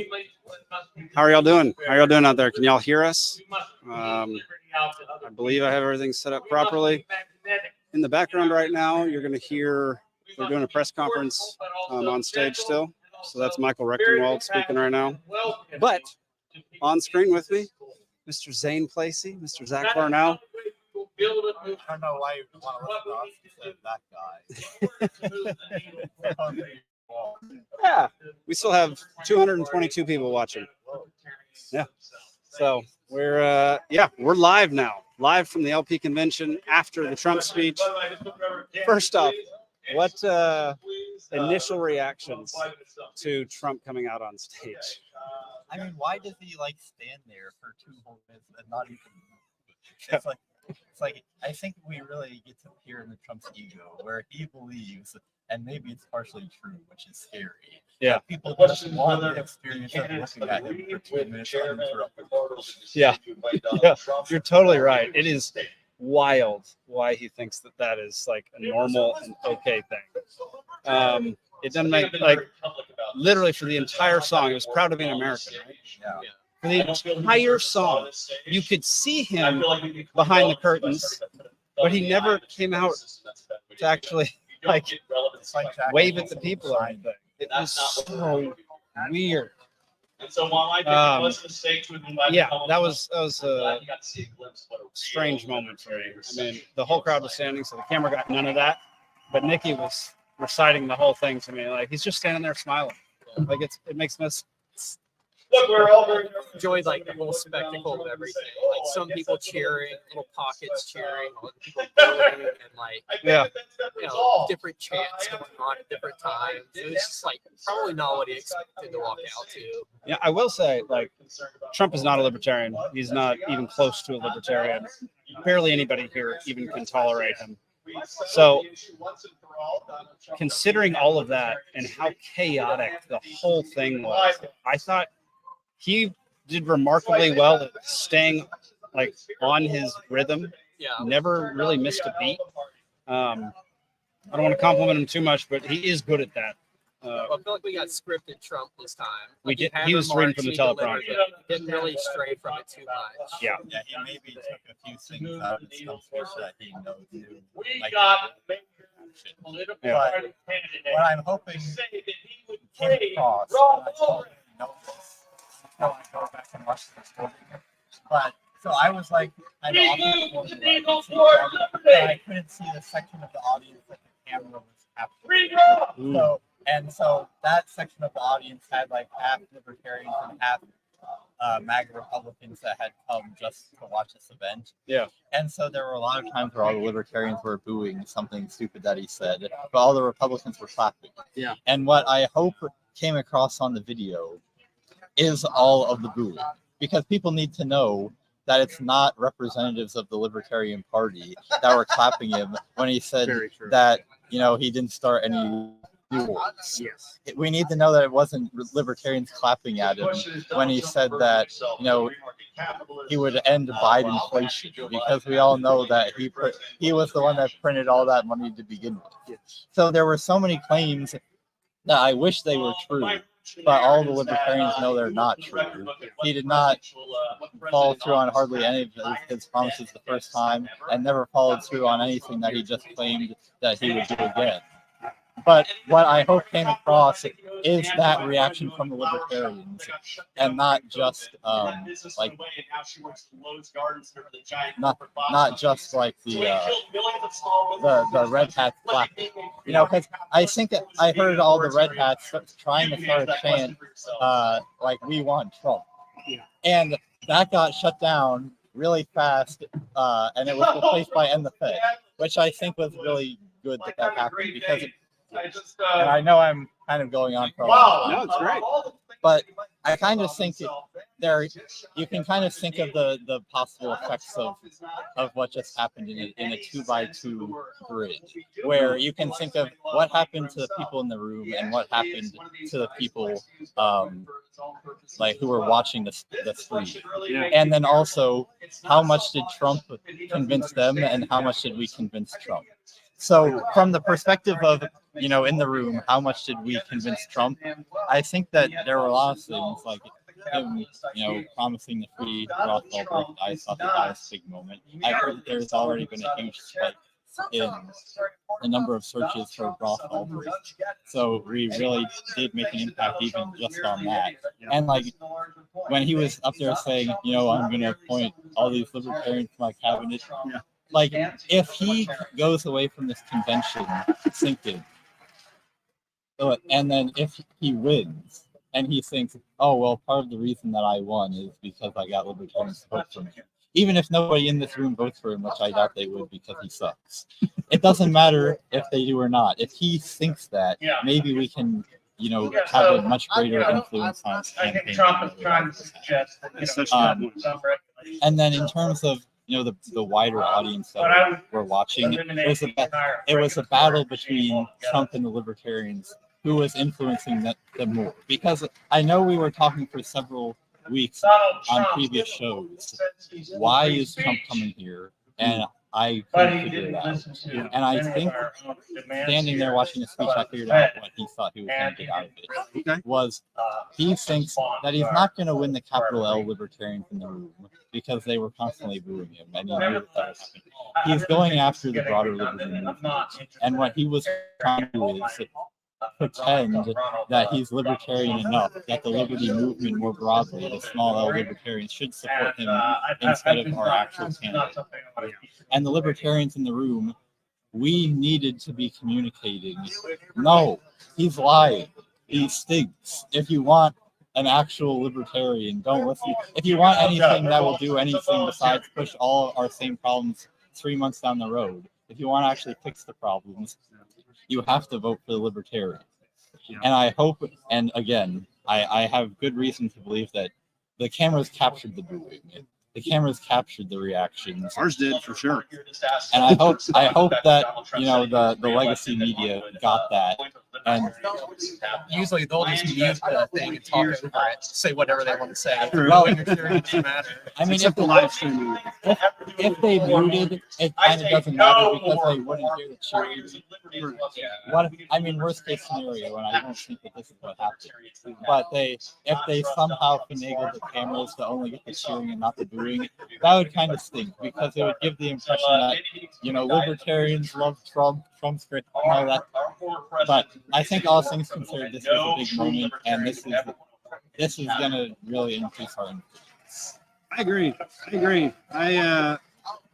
Filtering out boos as opposed to cheers would be a pretty funny way to skew this thing, kind of like space-time filtering out farts. But I don't know, Zach, what are your thoughts, man? Well, so I was surprised he said Libertarians should nominate him. I wasn't expecting that. I was expecting him to be like, you should vote for him. Question is, But I'm wondering, did he do any research at all, or is he just going straight off ego there? They're gonna love me. They should nominate me. Because that's not gonna. I don't even know if he'll be entered into nomination. No, it does sound like RFK will be. Oh, really? Okay. Yeah. And then it seems like RFK is going to go for it. Let's see. I'm just going through my notes I made. Yeah, please so do. He said he commits to putting a libertarian in his cabinet and in senior posts. Don't believe him. He thinks that dude. Who's he talking about? Well, I thought it was Leroy. Apparently it's Leroy. Yes, Leroy Murdoch.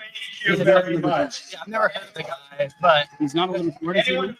National Security. Yesterday, you go to a Trump rally, and all of a sudden you realize.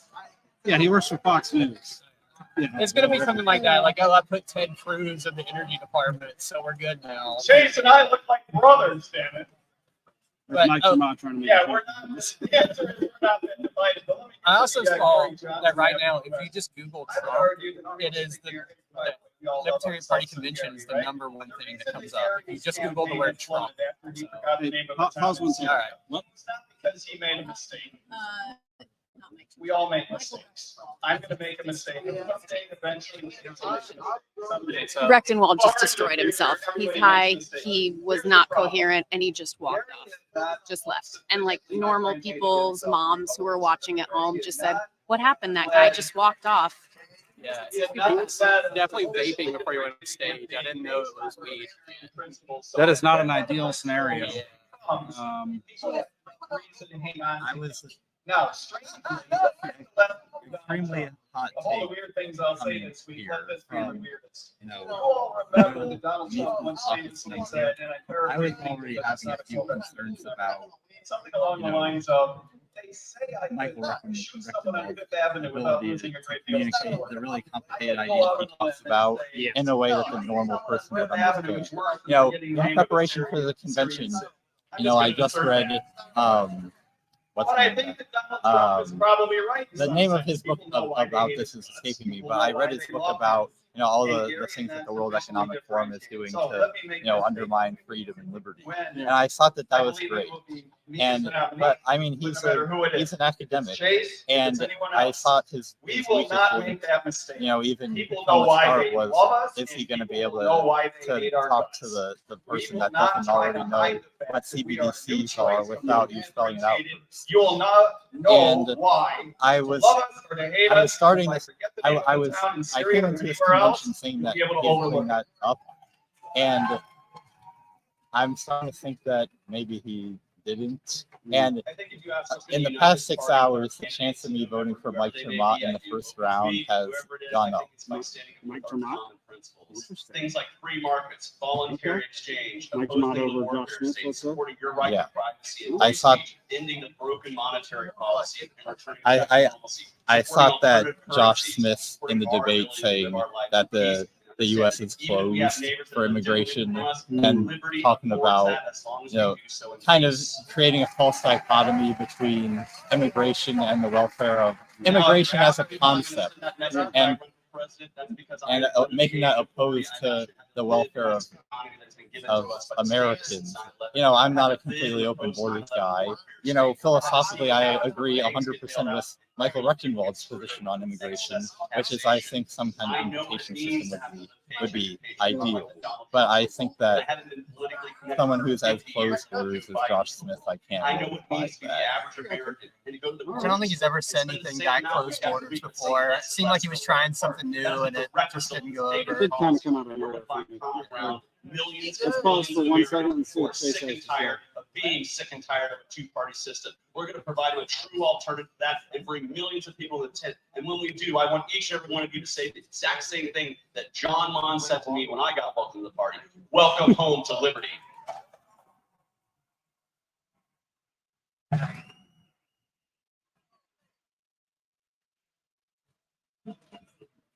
Yeah, you're right, Barfo. He does keep derailing himself. It's unfortunate. That was weird. Mike Tremont just ran across stage for no reason.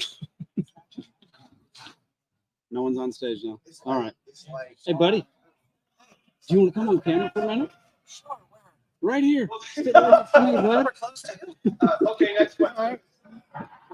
All right, buddy. Introduce yourself, my man. Hey, I'm Buddy. I'm from near Savannah. That's, I don't know. And what's this hat you're wearing? It seems familiar. It's Rabbit Eye Wine. They're sponsors. It's a sponsor for the show, y'all. Drink some Rabbit Eye Wine. It's fresh blueberry wine. It's literally, they grow the blueberries, they make the wine there. It's like a family of people that do it. It's the real deal. Heck yeah. All right, buddy. What's been your most interesting experience at convention so far? Okay, I'll tell you what I was thinking about, what I loved. Yeah. This event, Trump being here, we saw the cartoonish version of every person. We saw the neck-bearded libertarian. We saw the libertarians that wear angel wings or whatever. It's great. Whatever, love it. The frat boy MAGA yacht row crew bros were out. Yeah. The older white man with the red Make America Great. They're so white. You got to add the H with that white. The Make America with the young trophy wife. Dude, they're all. Dude, it was just the extreme cartoons of everyone. I came here for the spectacle. I loved it. It was great. The spectacle was fantastic. I mean, the fact of having a room divided almost down the middle between hardcore libertarians and MAGA folks was wild. I mean, am I still on camera? Yeah, you're still on camera. My voice is almost hoarse from the amount of in the Fed and free Roth chants that I was participating. It couldn't have been any worse. There was a guy next to me who wouldn't shut up. And free Ross repeatedly. I told him to shut up. He told me no and kept screaming, and I kept telling him to shut up. And then another guy came over and basically tried to fight me. He apologized afterwards, so good on him. It's kind of like you got to read the room on this stuff. Dude, this dude was so drunk. That's the issue. That was a factor for sure. I saw Massive a lot factor. of skirmishes. Yes. I heard Star Child get kicked out. I heard Star Child got decked by Secret Service, to the ground on top of a chair. That is unfortunate. unfortunate. Ramon's trying to get on camera right now. You're about 3 feet off camera, Ramon. I'll not be on camera. Yeah, the whole Star Child thing was interesting. Nick, did you see it? Star Child? No, The I deck? just saw nope. I knew that's what Star Child was. Okay. Does that mean he's in the brig somewhere right Well, now? He's definitely doing something right now. I don't know. what I noticed is when like the really dissident libertarians booed, Yeah. the Trump people have no idea why he's being booed. Ooh, yeah, that's a really good point. Like I mean, I understand the sentiment of booing and stuff like that, but I think we were talking to somebody. They were like, if you wanted to like protest him or something because he's such a showman, stand in utter silence. Give him nothing. He won't know what to do. Like, half the crowd was Trump, so if he had done nothing, He's still half the crowd up and doing but something. it does. I would say in that case, it's more important that the people watching see the videos and not just. I think we were just saying like hold your booze for the most important thing. Oh, yeah. Constant booing. Like you've got to understand, like there are natural causes when people normally just laugh. Yeah. That's the time if you're gonna chant or if you're gonna heckle. Like I was doing my fair share of heckling. You know, like when he was, you know, saying, "Oh, I support the Second Amendment," blah blah blah. I was like, "Take the guns first." Yeah. That's a good hack. Right. So You like gotta know like what makes sense. Yeah. And what's just for. we booed the NRA. Like that really confused the that black people. confused the Yeah, crap out like of me. they're like There was a German reporter in front of me who was utterly perplexed as to why we see, beat that's the NRA. like you got to be smart about stuff. No, like I actually think that that's good because if the normal person sees liberty, like the gun-loving credentials of libertarians, so if they see libertarians doing NRA, that might make people think. I wonder if there is better organizations for gun rights than an organization that has repeatedly said, "Let's enforce all the gun laws that are on the book." But I was surrounded by a lot of drunk MAGA people. They're very not understanding us. Again, this is for the people So on the street. some The people quack. that are in the room for MAGA, I'm not too hopeful. Okay, fair. Of course, Zane, fair. That's crazy. Some- That's bad luck. So some quack says there were 60,000 people watching the RSBN feed on Rumble in the chat. In the chat, just calling us libtards the whole time. I mean, we also sympathetically booed with Trump once, so that had to confuse him a little bit too. He mentioned the WHO, like right after we got done booing the NRA, we booed that too. Yeah. It's like, I don't know what he thinks of that. It's it was wild, man. I think for my taste, I think there was a little too much heckling and booing. I wish there was just slightly less, so that when you do boo and heckle, it really drives home the point. It's like every time it was like, "Oh, vote for me, nominate me." That was the time to just boo to your heart's content. Yeah, agreed. When he was just saying something random, it's like, okay, I agree with he's lying. There but- was a whole section of his speech where he didn't say anything that anyone cared about, and it was almost silent. And like the Trump supporters weren't cheering, the Libertarians weren't booing. I found that to be the most awkward part of the whole thing. What, him naming a bunch of libertarians that no one has ever heard of? Yeah, that aren't libertarians.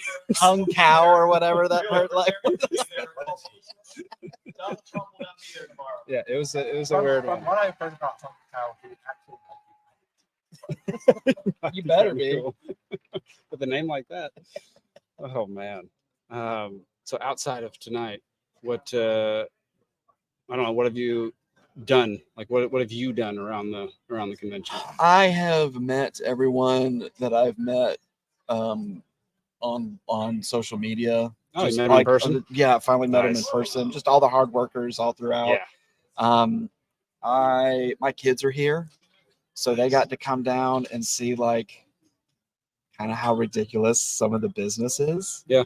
Like point of parliamentary Just like I'm in dilatory. I am in the previous bill out of order due to the dereliction of the one thing. Vote no if you never not want to receive this pardon of this. I'm just like, Let me tell you, you're streaming on TikTok right now. Yeah, it's pretty wild. so I'm making memories like that. Yeah. It was fun. It was Memories they'll remember forever. the chair race was pretty intense.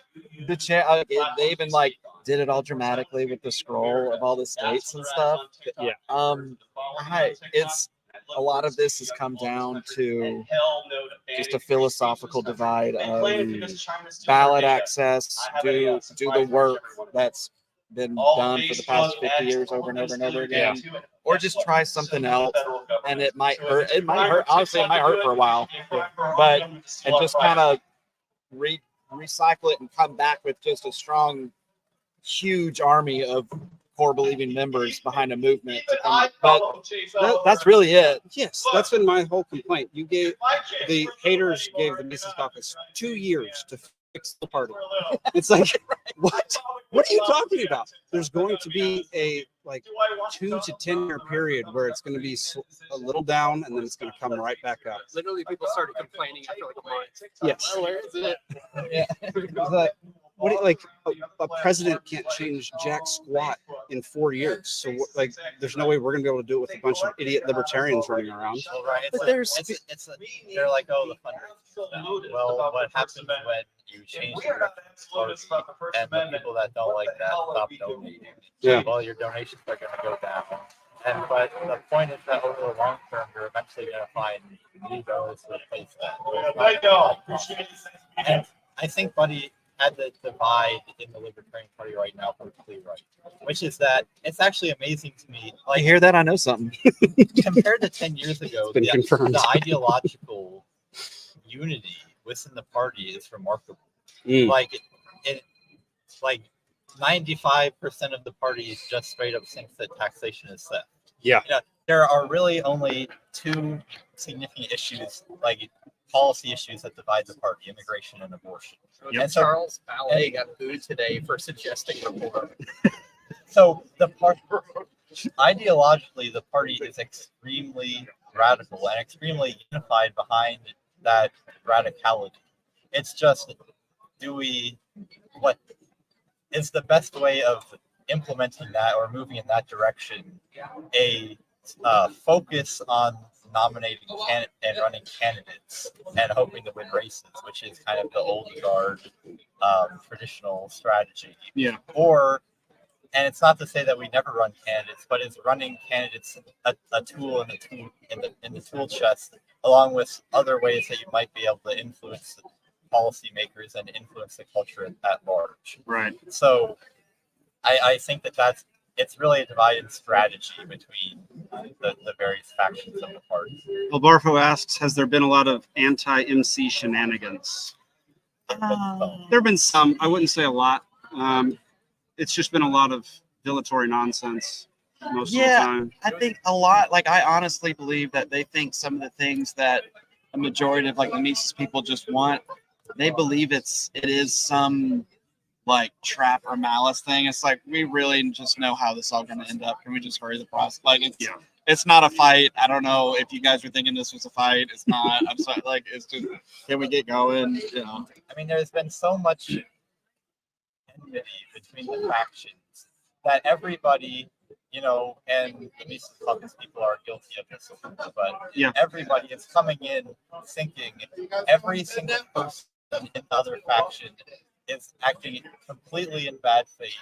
They're going to do anything that they can to derail everything. And when you come in with that assumption, anything that anybody does is going to be seen as the most vile and reprehensible thing that anybody could do. And I'm not even going to say, to the extent that people are actually trying to do bad and dirty stuff. I think that probably the non-Mises people are probably doing more of it than the Mises people. That's just my personal bias, all of that. But I think that there are plenty of non-Mises people out there that just legitimately think that their way of running the party is better. I disagree. If we have to fight for 6 hours about credentialing, then I guess we have to. But Yeah. It's true. And I would agree with you for the most part. I think this convention has been generally amicable. I don't think there are a lot of people hating on it. There's that one There's that incident. one guy that had to be thrown out by the sergeant. The physical incident. Yeah. I think those were. How can I say this? I think those were two deficient people. I really think that they just got a little too riled up. Like I don't think yeah, you could be right. One of them was definitely him, like beyond belief. Oh. So what I heard is he went to the hospital for alcohol poisoning. Whoa. Yeah. What'd you say? Said Star Child's back. Yeah, I saw that. Yeah, so Star Child made it out of custody. The brig. Pass. No thanks. I don't need to hear it. So yeah, I mean, I think it's been going very well, like for the most part. And I thought today Angela McArdle got the win. In my personal opinion, getting Angela back in his chair was a more important race to me than the presidential nomination. Oh, 100%. Obviously, I could easily rank all the presidential candidates in order of how much I like them, but I think that the top several candidates in the presidential race are far closer to each other than the candidates for LNC chair were to each other. Yes. 100%. Yeah, I thought that was an intriguing race. It took way too long. I gotta say, I don't know what was happening with our delegation. There was problems with the Georgia delegation votes. Somehow they got confused multiple times. Somebody was sneaking in an extra ballot every time, and it ended up costing. I saw Jared. This was not like a sneaky attempt. Like Jared was running around like he was about to sit in a pile of his own make. He was trying to figure out what was happening. Like, but like I will say, like it's funny because a lot of people will say that the Mises can be like misogynistic. Yeah. But I'm like, yo, Angela is like our queen. She is a strong woman. She is like, the best. Oh man. Mr. Dave Benner, would you like to make a little appearance on Liberty Libations? Come sit. Come around here. Come sit right here, buddy. Oh, thank you, buddy. It feels like. Do you want to sub me out too? Dude, it Maybe feels Brian? like. Oh, Brian, you want to come in for Zach? Because I don't really have anything else. Come on, bud. I've been hanging out. Mr. taking Dave naps. Benner, What's welcome to the going on? party. How are y'all doing? How are you doing? Good. It feels like campfire stories going on here. It kind of feels like that, yeah, for sure. I'm a little drained. My voice is gone, but I'm still kind of blown away by what happened here today. Is your voice drained from convention or from yelling at Donald Trump? Like a combination, but more the first one, I guess. Okay. All right. So what are you going to remember about like the actual convention part of things from this time around? Well, just like the back and forth, the first day was a little bit hard for Mises people, and I feel like the energy was totally different today in many ways. And that was kind of like capped off by an Angela victory, and that's like that was a lot different than what Mises people were feeling yesterday. So just the ups and downs of it. Yeah. As far as the convention, and then I think, man, the most productive thing so far is the Vivek and Dave Smith and Clint conversation last night was just incredible. And the energy was great. I feel like Clint had the exact balance between respecting Vivek on things he's good, but also driving home the libertarian stuff from our perspective at the proper angles. Yeah. I felt like it was far less of a debate and more of like a exchanging of ideas and kind of correcting. Dialogue. And what? A Socratic dialogue. There we go. Yeah, Socratic dialogue. That's a great way to describe it. It was very good, and I liked Clint challenging Vivek on very specific things that Vivek seems to have avoided actually answering in the past. Absolutely, and I think the line that we'll all remember is, Republicans go out there and their rhetoric is like Ron Paul, but they govern like John McCain, and that's just a line I think that I'll always remember. Yeah, Clint killed it with that one, man. Clint did a great job. Yeah, you're part of the Tennessee delegation. Yeah. Are you in the?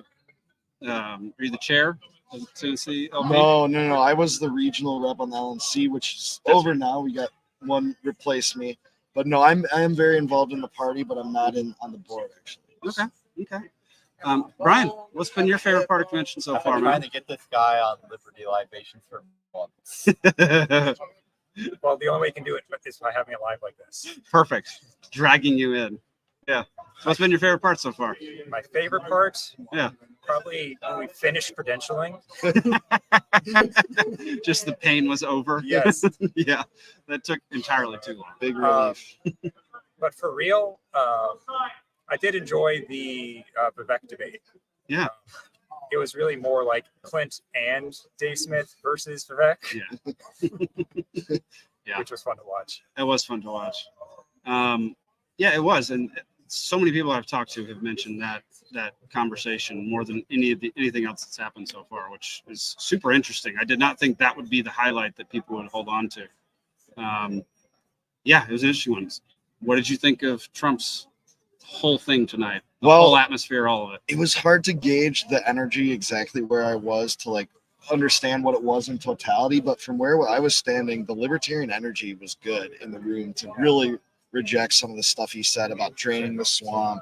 A lot of the same rhetoric he actually used in, his campaigns in 2016 and 2020. And, it's like at some point a guy is just a charlatan. And, there's things that he said that were good. If nothing else comes from this, then the Ross Ulbricht commutation, and that's not perfect justice either. Yeah. Like this was good, and he's hard to trust. But if that happens, like I can't deny that this was a success. If just that happens. Yeah, 100%. Brian, what do you think? I thought it went pretty well. There were a lot of concerns beforehand that it was going to be picked up as, we're just Republican light. There are a bunch of Trump supporters, and it's just a cheer fest. But that clearly was not it. That is not what happened. I think it went a little too far the opposite direction at times. I said this a minute ago, but a little too much booing and jeering for me. I wanted more pauses where there's fewer people talking so that when we do hit him, we hit him hard on specific points that we really care about. But you get a bunch of drunk libertarians in a room. It's never going to happen. I think he was conscious of that, and he streamed together his entire speech almost as if it was like a single sentence, though. Too. Yes. Did you notice that? Yeah, and that was specifically, it didn't have that many pauses. Yeah. I think that's like it's and he was 40 scripted. chess, I guess. I don't know. Well, he was pretty scripted. too. Yeah, like I don't remember him going off script like more than a couple times. Which I promise you will be completely safe with your Bitcoin, with your cryptos and your Bitcoins. I'm a libertarian. I've always been a libertarian. I'm the best one. Did I imagine this, or did he talk about like reshoring Bitcoin? Yeah, he talked about he said the word self-custody, which there's no way on earth he knows what that means. But the words came out of his mouth, so I was very happy with that. That one might be from Vivek. Well, what's great is that the Republicans who are here to watch him, and the 100,000 people watching online, it was the numbers were huge. They all heard that word, and now like he talked about Bitcoin for a good 2 minutes, which was interesting and it's something that people don't necessarily get exposed to very often. And I think that was a huge win, because one of the stipulations I think of him coming here was he had to hit specific topics that we picked. And so by him coming here and addressing those topics, things we want him to say are coming out of his mouth, or at least trying to get him to say the things we want. So I thought that was a huge win for us tonight. Yeah. Zane, any other thoughts? Well, I feel like I'm about out of thoughts. For yeah, I might be too. I just want to reiterate what you just said, which is that, if for as much as we think he's lying about draining the swamp, and hopefully not lying about pardoning Ross Ulbricht, but even if he's lying about that or lying about anything else, and even if the crowd was completely muted by the live stream, the fact that he did have to show up here and at least have to tailor his message to us, but then that was being watched by so many other people. Yeah. I think that in and of itself is very good. Yeah, completely agree. Most of the rhetoric was pretty good. I mean, to be honest, I mean, what he did didn't always match his rhetoric. Like he kept talking about the Second Amendment, right? But is the whole like, let's take the guns first and go through due process second. And he talked about no new wars, but that really obfuscates the problem that was exacerbating the wars in Syria and Yemen. Yeah, it's like you didn't technically start any new wars, but you annexed a bunch of wars that were already going on. Yeah. The rhetoric was good, but we can't trust it. And we know that people at this table know why. Yeah, exactly. And even if he meant what he was saying, his record shows he's not capable of doing it anyway. Correct. Like he talked about doing this on before, and he had 4 years to do it, and that's honestly what drives me crazy. So let's put in John Bolton then. It just doesn't make any sense, dude. Exactly. That's what drives me crazy about Trump supporters. The huge hardcore ones is that he didn't do most of the things he said he was going to do the first time around. So why do you believe him now? He got completely rolled by his own staff. Yeah. And that was when he was 8 years sharper than he is now. The common line I hear among his supporters is generally like, well, now he really has the volition and the reason to do it because they framed him. But it's like he called for a new spectacular building for the FBI, as Dave Smith brought up. It's just like it's disconnected from reality, even during his campaign rhetoric. Yeah, at the beginning, when everybody knew he was running again, I had hope that it would be like the MAGA supporters actually think. But the more he talks, the less I think he's actually going to get anything done. and still talking up Operation Warp Speed. So True. He knew not to tonight, though. He knew not to tonight. Yeah. Well, Dave, Brian, thanks y'all. Thank y'all for stopping in. Hey, thanks Appreciate for it. having me. This is fun. Absolutely, man. We got to have you back on the actual show sometime. Let's do it. It's a blast. I think we're gonna wrap up. I'll let y'all step out, and we'll be good to go. Rock on. Dave Benner, Brian Allen, y'all. Zane, I think that's it, man. I think we're done. Liberty Libations live from convention. Jared Bell is here, but he's not going to get on camera. I mean, we were ragging on Jared Bell. Oh yeah, we were talking about you sweating, your face was all red trying to get those delegates all wrangled earlier. It was Now he's got to get in. it was an absolute crapshoot. It was It's been my honor now. Let's just real quick before This guy cannot count, even though his job revolves around counting. My job, I am a professional counter, and yeah. All right, before we sign off, tell us what was going on with the Georgia delegation and why our votes weren't being counted properly. So the Georgia delegation had 31 votes allocated to us. Yeah. And every time I pulled in the set of ballots, there were 32 ballots with votes on them. So we can say whatever we want, but there were 32 votes in there. I've had multiple people count it just for verification purposes. But I decided at the very end of that I was going to put my little initials on the top right-hand corner of every one of them in a special colored pencil. And magically on round two, there were only round three. No, that was round. I was saying round two. That was round one. That was round 1C. Round 1C was So round two, chair debate. Or chair vote. Yeah. There were. Oh, that's right. Yeah. That's right. So it ended up being 31. No problems, no issues. Yep. Because I guess somebody figured out that there were going to be. Some So I verification. can tell you, as chair of LP Fulton County, we have some experience of finding ballots under tables. We don't know where they are. We don't know where they came from, but they're here now.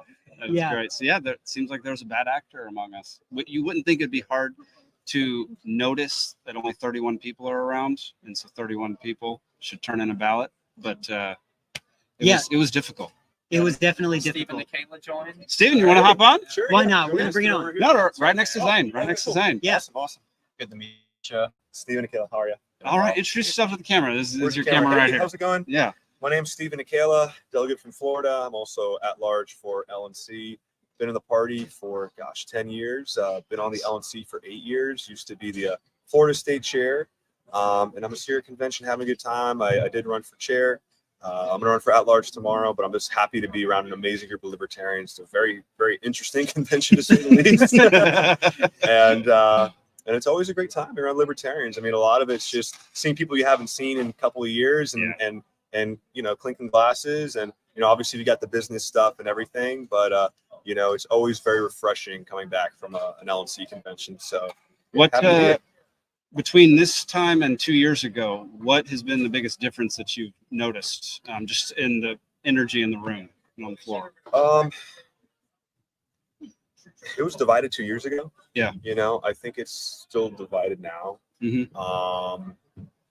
You know, ultimately, I do really believe. I mean, Mike and Chase are up there too, right? And they were talking like, how much is the party really divided? And when I talk to people, when I see like, what are you really passionate about? What do you want to do? What do you want to accomplish? I really feels like our differences are not the values we try to make them out to be. Yeah. I think, you know, there's politics in any group, and unfortunately, you are going to have that tribalism, just like we do in everything. But I think ultimately, I mean, and I think this Donald Trump thing has proven anything, is that like we're united as an ideology. There we go. You know, we may not be always divided as far as who gets this, who gets that. There are those internal power struggles and caucuses and things like that. But you know, at the end of the day, it's hard to find libertarians out in the wild and to have them all in one place. It's very refreshing. Yeah. And I think we are a team. Yeah. We are on the same team, man. You're totally we have right. to remember that. That like 2% that we sometimes disagree on disappeared as soon as Trump walked in. Yeah. Like it was gone. Everyone was on the same page. This is not okay. Maybe we just need Donald Trump to reunite the Libertarian Party. That's That's what we really planned on. Clip it. Yes. It is fascinating though. Like it really is. You come out of convention and there's so much momentum when you come out of it. And I think there was something about that I even noticed here. It was like people were on the same page about a lot of things. Yeah. And hearing the speeches and things that people were getting excited about, it was like, yeah, we do agree on these things. And like, we're going to find those opportunities to work together to build something. Right. So yeah, I'm like 100% the same way. Like we're moving in a direction and it's a good one. I think everybody takes energy back home with them to their city, their county, whatever, their county Libertarian Party, their race for office or their own community. And you know, these conventions, they really build up a lot of energy. And it's also an opportunity. I mean, you know, every 4 years we have an opportunity to bring a lot of libertarians because there are a lot of eyeballs on us. Yeah. So, you know, I always tell people, I say, you know, I walk down the street, most people don't know what a libertarian is. So oftentimes you might be the first person that they meet who's a libertarian. Yeah. So we're all ambassadors of the party, ambassadors of the philosophy. And when we carry that with us and we show people what a libertarian is, it makes a very powerful statement. And that's how we spread the message. 100%. I do always come away from these things feeling galvanized again, because I don't know, all of us wear many hats in the party and have to do a lot of work just to keep up with like recruitment and fundraising and all the stuff that goes into building a party, and it drains you if you don't, you know, gather with your fellow libertarians and celebrate the fact that you all believe the core principles of what the party believes and you all want the same thing. I think it's beautiful. Amen. Yeah. Amen to Yeah. that. Love it. Yeah. Well, yeah, I think we're gonna wrap up for the night. Cool. Awesome. Well, yeah. Thanks for having me, joining, man. man. Yeah. That was great. Yeah. Awesome. Yeah. Awesome. Glad- Enjoyed it. Thank you. All right. All right, brother. Yeah. Well, We'll thanks see you for having later. me. See you guys. All right, Zane. I think we'll call it a night now. Yeah, sounds good. I've had a lot of people tell me that on the convention floor, I always look super serious, and that it looks like I'm not having a good time. I mean, you do always look super serious. There's something about convention business that really stresses me out for no apparent reason. But then as soon as I leave and it's like all this stuff happening in the evening, I become a lot more jovial, I think. Sweet. Well, good. I'm glad. I like jovial Zane. It's the best version. All right, y'all. Thank y'all so much for tuning in. Hope you enjoyed the Trump speech. Hope you enjoyed our commentary. It's been a heck of a night. We'll see you next time. Peace.